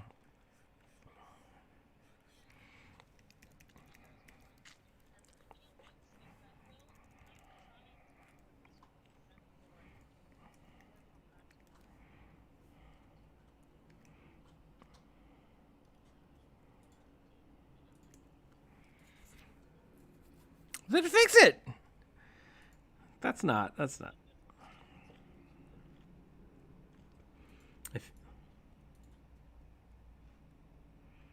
I know it's wrong, but I refuse to do it. That's just being lazy. What was the thing we said earlier about like years of self-loathing? All art is spawns of years of self-loathing and laziness. That's really what it is. Yep. That was. Yep. What was the saying? Like if you want to get something done fast, you just have to give it to the laziest person.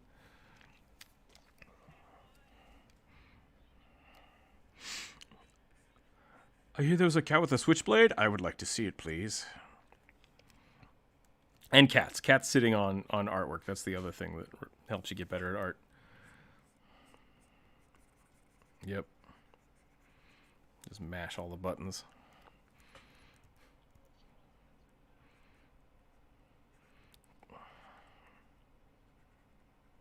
Yeah. I said that to someone the other day, and I think I still stand by it.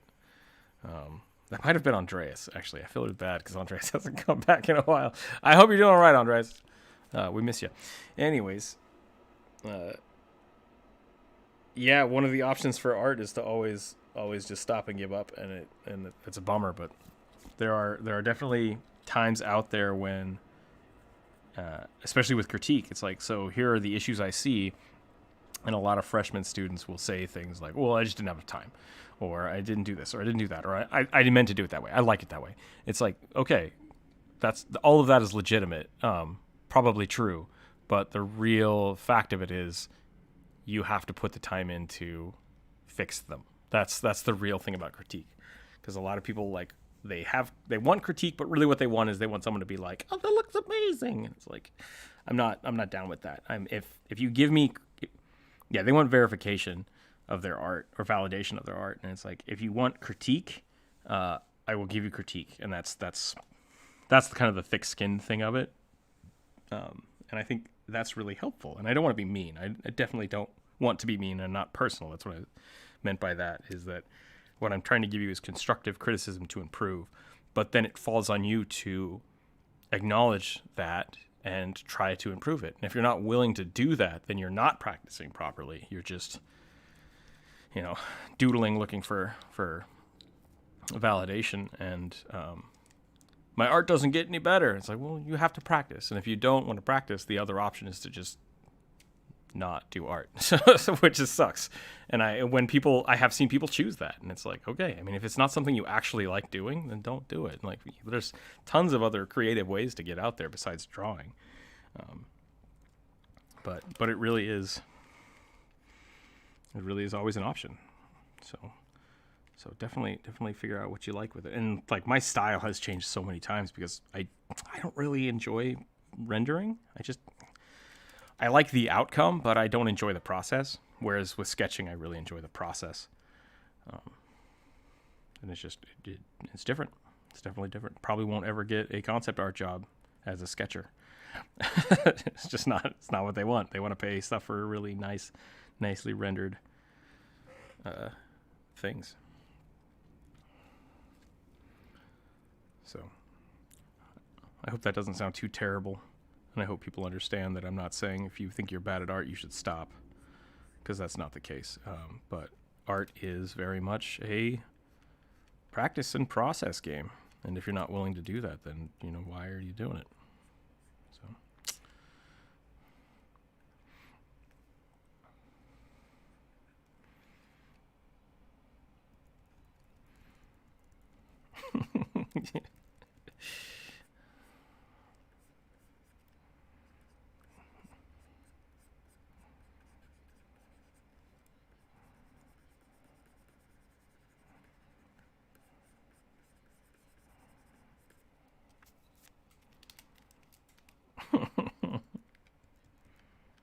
Yeah, I think you're absolutely right. Music is kind of in the same wheelhouse. A lot of creative things are almost no one is born with innate artistic talent. It's just not the case. I think there are people that can be more readily available to learn for some things. Like, some people are really good with painting. Just they instinctively like colors and understand colors more easily than others.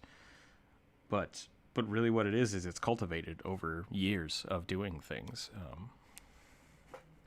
Yeah, and that goes for art, it goes for pottery, it goes for music, it goes for poetry.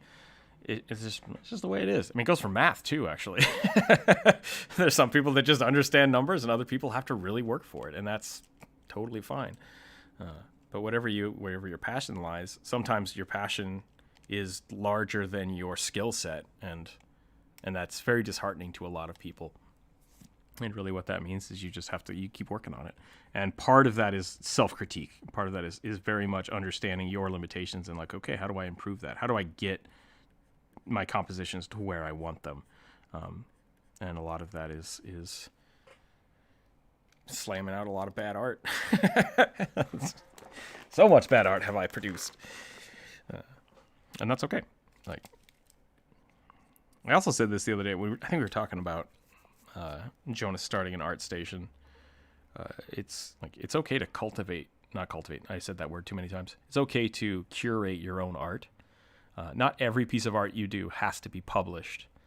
And I would say, honestly, for me, 1 in 20 things I draw, I actually share. Just because a lot of the stuff I do is like this.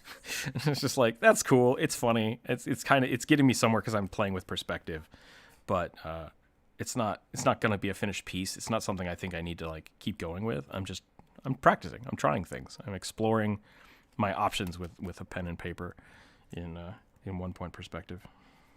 2-point perspective? 1-point perspective. 2-point perspective would be the other way. Speaking of which, I think it's time to make a new layer.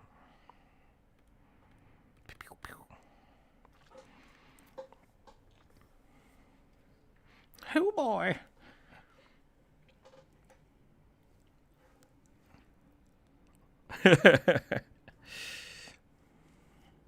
You know how I do.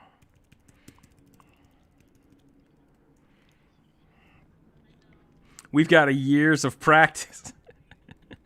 You know, actually, now that I think about it, Jonas and I actually do have almost a year of practice of drawing on YouTube.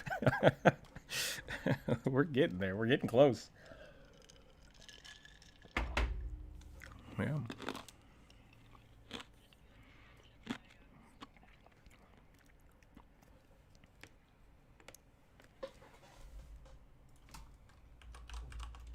Yeah. You want a recommendation?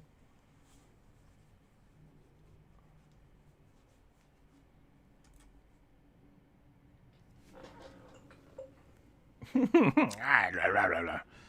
I totally get that.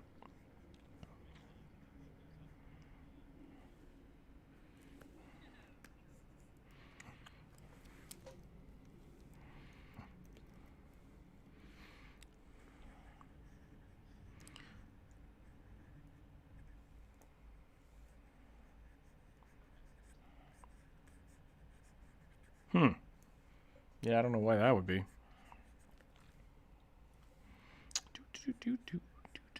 Skylines.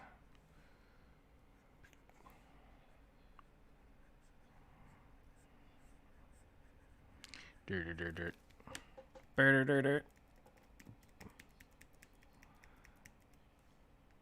No, I was gonna reiterate it so that the YouTube chat could give you a recommendation. I don't think they can hear you. So if you want recommendations, you gotta ask. You gotta go through me. Gotta go through me. Maybe. My head is right next to the microphone. I need to fix that. I need to fix my microphone again. Nope.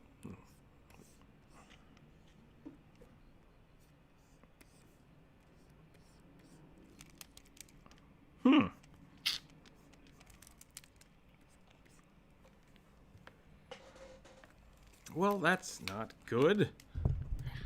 It's not good at all. I'm going to put the microphone way over here. Can you guys still hear me? Is that all right? All right, cool.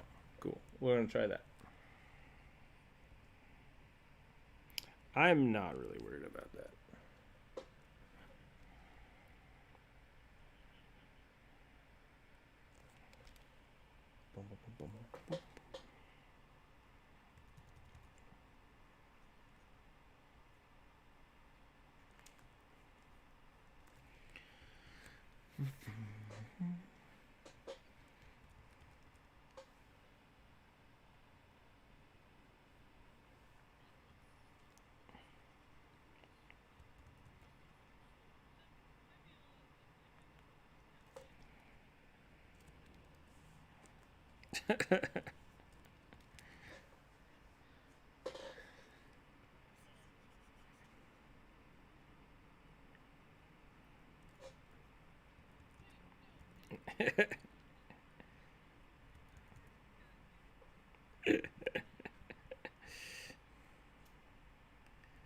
Every time Sierra insults somebody, she squats.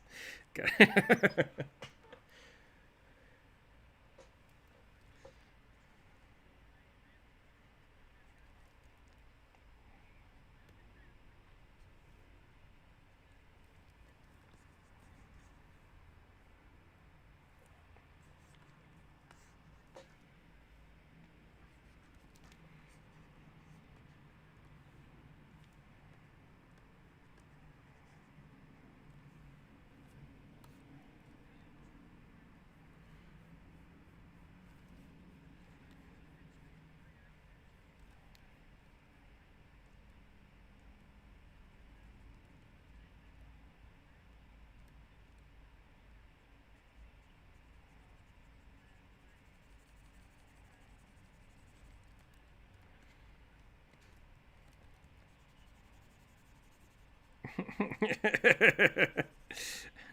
No, I get it.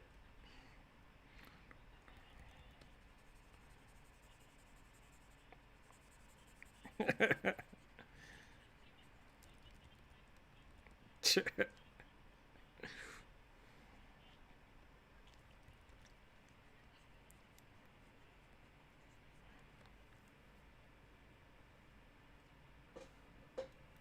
was pretty good. That was a pretty good burn.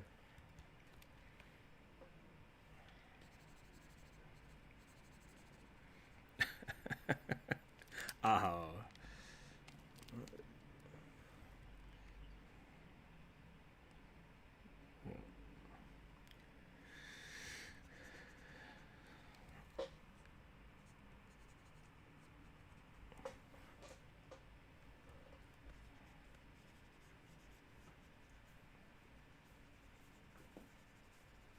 Do those push-ups.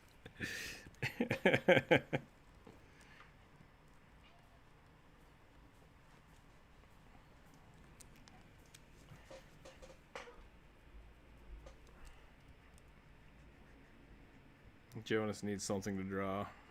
Anybody got any ideas? Burning Mansion. I can hear you. Oh wait. What? Okay, I think Jacob was saying that he could hear me because I moved the mic. But Jonas, Burning Mansion. Two things, two birds, one stone.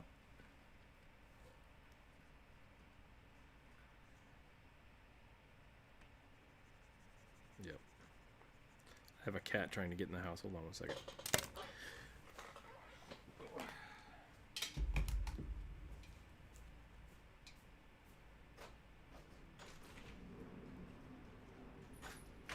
Why are you all puffed up? What happened? You're covered in dirt too. All right. I have the little sign on there, don't I? Okay, good. I can help you all with overlays, if that's what you would like.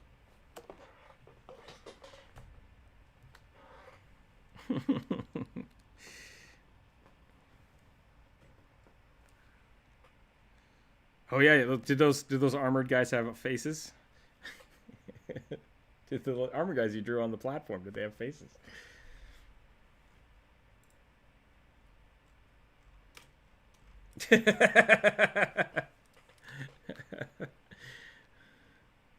No, maybe they do. Maybe they do. I don't know. Dark loathing castle, lightning in the background. Feel free to draw any of these ideas, is what Doughboy has said. Fallen soldier sword, headstone overlaying a valley. That's a pretty good one. Okay. It's all in the voice channel chat. I'm just drawing a mountain because I like mountains. I am still recovering from squats yesterday. I gotta mix it up. Yep. But oh boy, my legs.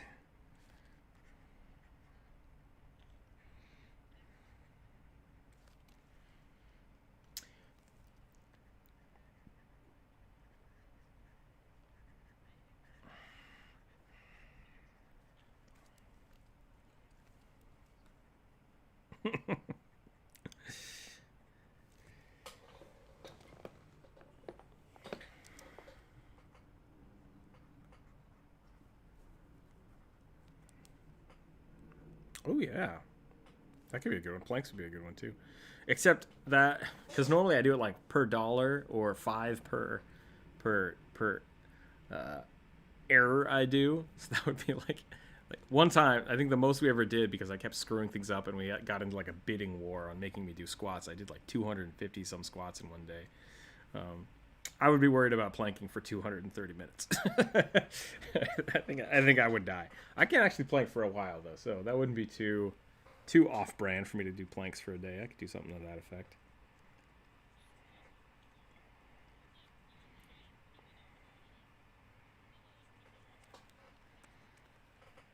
Or $2 for squats.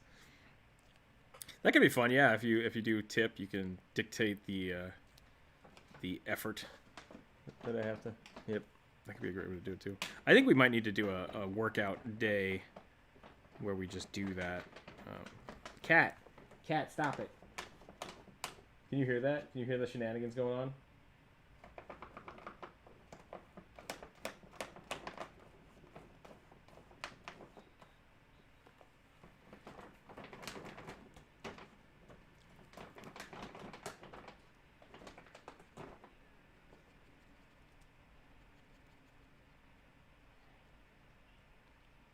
Yeah, we could break it down a little more. So there's definitely some ways to do that. That could be a fun like Patreon. I don't like a Patreon car wash.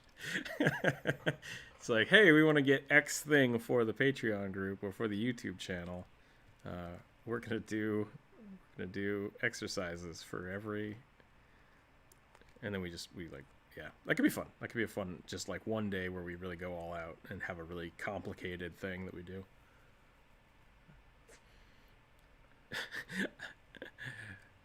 Oh boy. Yeah.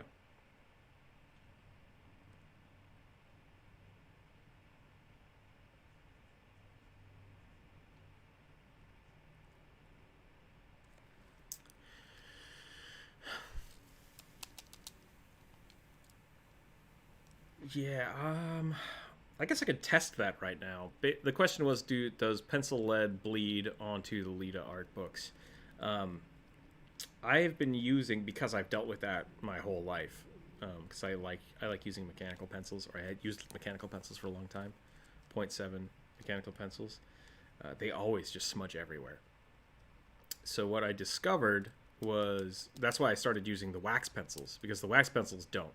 I can say that for the Lita books as well as the Ilio books, the Prismacolor Color Erase, I think is what they're called, pencils, which are basically just red and blue colored pencils.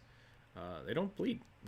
I draw on both sides of my pages, and yeah, they've been really good to me. I could definitely test it. Something the other reason, as a continuation of that, one of the reasons I started buying the Lita books as well as is it Leta or Lita? I don't know. Yeah, the LEDA books and the Ilio books are hardcover bound. The Lita books are cloth bound, but they're bound in a way like they're not on a spiral. And I found that a lot of the spiral pages, they do have that little bit of movement, and so they slowly rub and slowly get fuzzy. All the pictures get fuzzy because they have that little bit of wobble in them. And those books are bound very tightly. They're bound with cloth and for backing. And I think those work better. So those are why they are a little more expensive, because you can get really, really cheap spiral bound sketchbooks for like $6. And so I drew on those for years and years and years because I could burn through them. But now that I'm doing the yearly sketchbook, I've been doing it for years. My daily sketchbook, it's worth. What's that? The yearly sketchbook, once a year. I might do push-ups for that. Yeah, it's like those death flowers that only bloom every 7 years or so. But no, since I'm doing the daily ones, it's easier for me to spend a little more money on a sketchbook because I know I'm going to use it and it's going to last me so long, and I've been spending more time and effort in my sketches, so I'm pretty happy with those. But let me take a look. Let me see if I can grab one of my old ones. Excuse me, cat.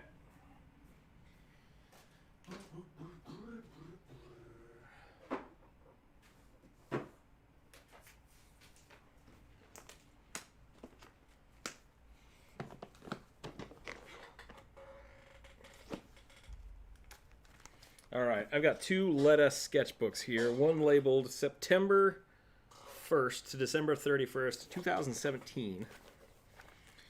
Let's see, this started with Inktober. So I do see a lot of the red and blue in here. Yeah, it hasn't bled at all. Like, there's no rubbing on the other pages. Ooh, I missed September 16th to September 17th. Oh, wow, through the 29th. Oh, the last half of September in 2017 I missed. And that's why I started over. That's why I started over in 2019. Or 2018. 2018 I started over. So I'm on page like 950 of my current sketchbook, and that is consecutive drawings. But I go all the way back to like 2015 of trying this and 15 to 17 there's a lot of chunks just missing out of the sketchbooks. Because here's a good one. Okay, so I do have some mechanical pencils drawn in the Lita books, and they look fine. They look pretty good. The Lita books, the cloth ones that I sent the link to, I think it's 90 grain paper. It's really thick and smooth, so it's pretty good. Oh wow, all of November and December are just empty. That's sad. That is a sad day. Let's check the next one. When's this one dated? Oh, this isn't a sketchbook. Oh yeah, it is. No, it totally is. Okay. I just wasn't keeping track of my days. It does look like some of the binding is slowly breaking, but it's holding together. The leaves are holding together. They're just like, it looks like the cloth is kind of giving way some. But yeah, no bleeding. Hashtag not sponsored. Hashtag Lita, send me books. Send me books all day, and I will draw on them nonstop. Yeah, this one got a lot of. This was June. It looks like lots of stuff drawn in here.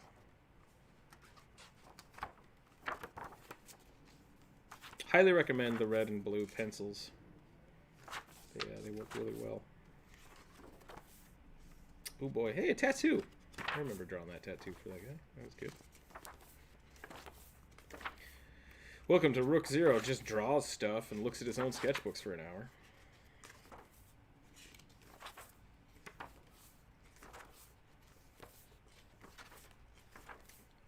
Oh, some of these are so bad, and it's just 2 years ago. 2 years ago, these are terrible.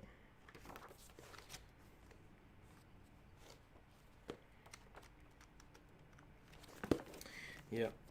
So those sketchbooks will never be shown to anybody. That's fun. Yep. Nope, that's 100% accurate.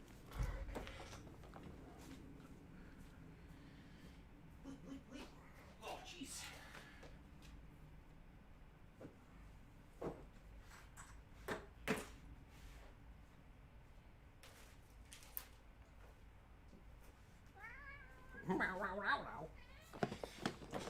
So, Anthony Jones, Robot Pencil, if you will, on YouTube, pretty cool dude, got me on this kick since we're talking about it.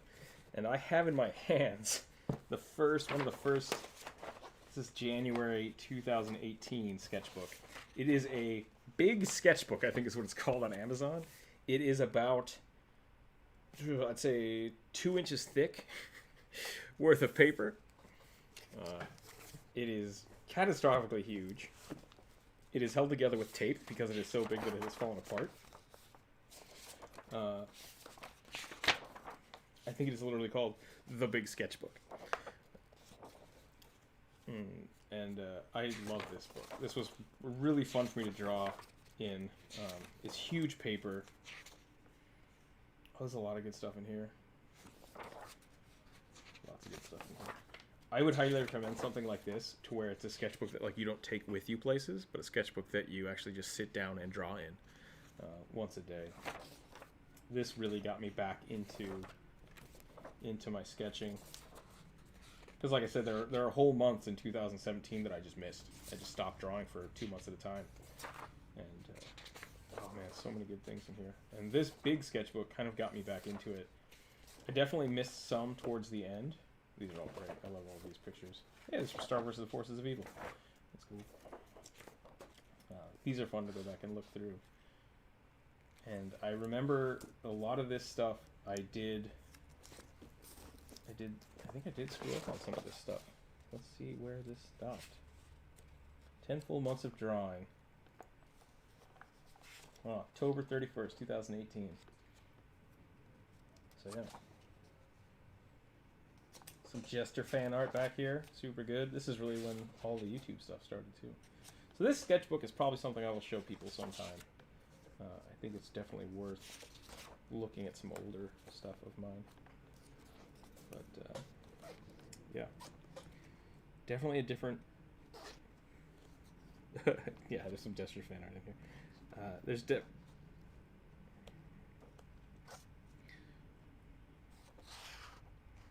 That's pretty awesome. I would love to see that.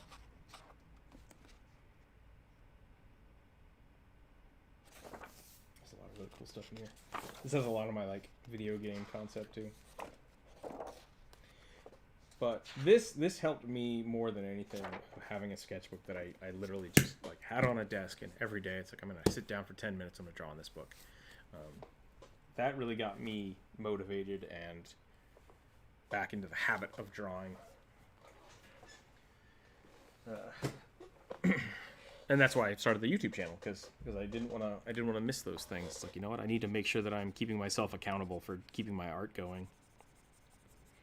And I'm going to do that. So,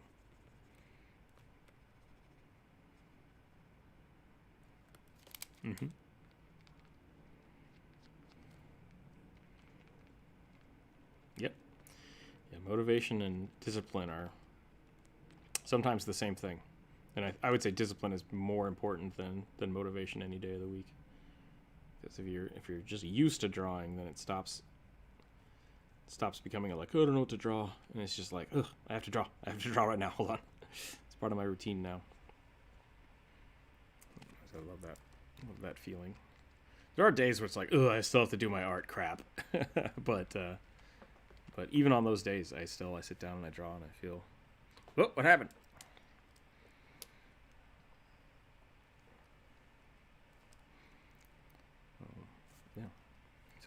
Cool. I hope that was a long-winded adventure down my memory lane, but I hope that answered your questions. Big fan of the letter books.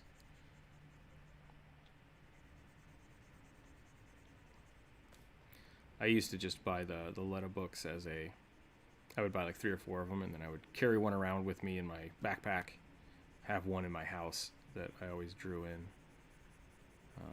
And then I would have one for work. So like anything work related, I would just draw a sketch or write in one of them. Some of those are a lot of fun. Those usually don't get filled up, but I definitely have a plethora of like half note, half workbooks.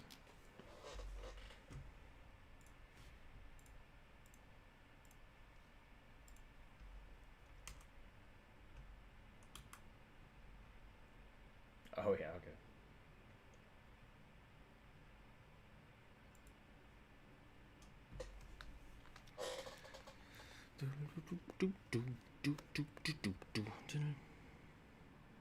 What's up?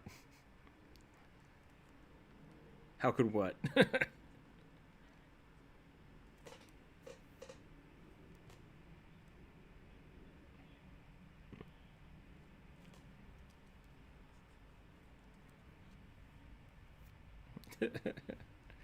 Post it in the Discord. Gotcha.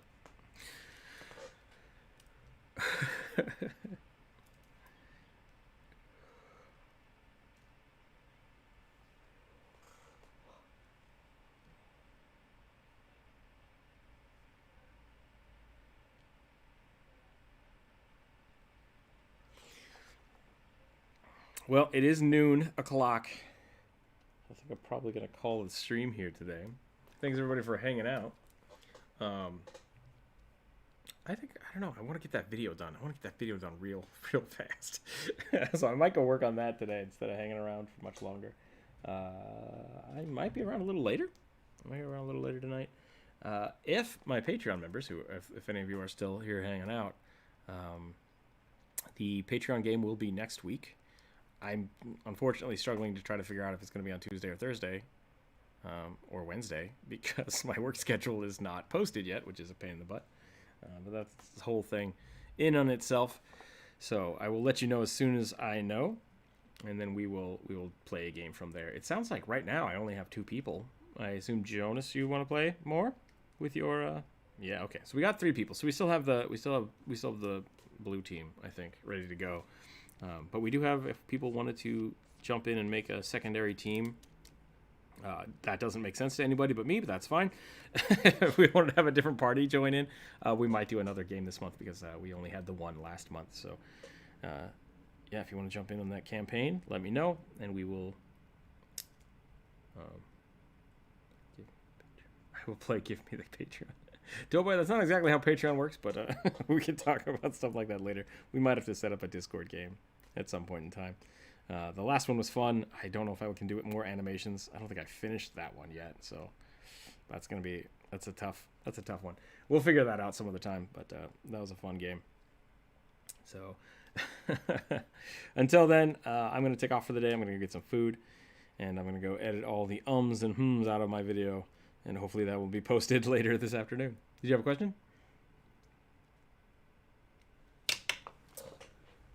Oh, yeah. I'm going to switch that over to the thank you very much for switching back to the title page. I appreciate everybody that keeps reminding me to do that. I think it's going to make the things a lot cleaner. So thanks again for watching. Thanks for hanging out. Stay happy out there. Stay healthy. And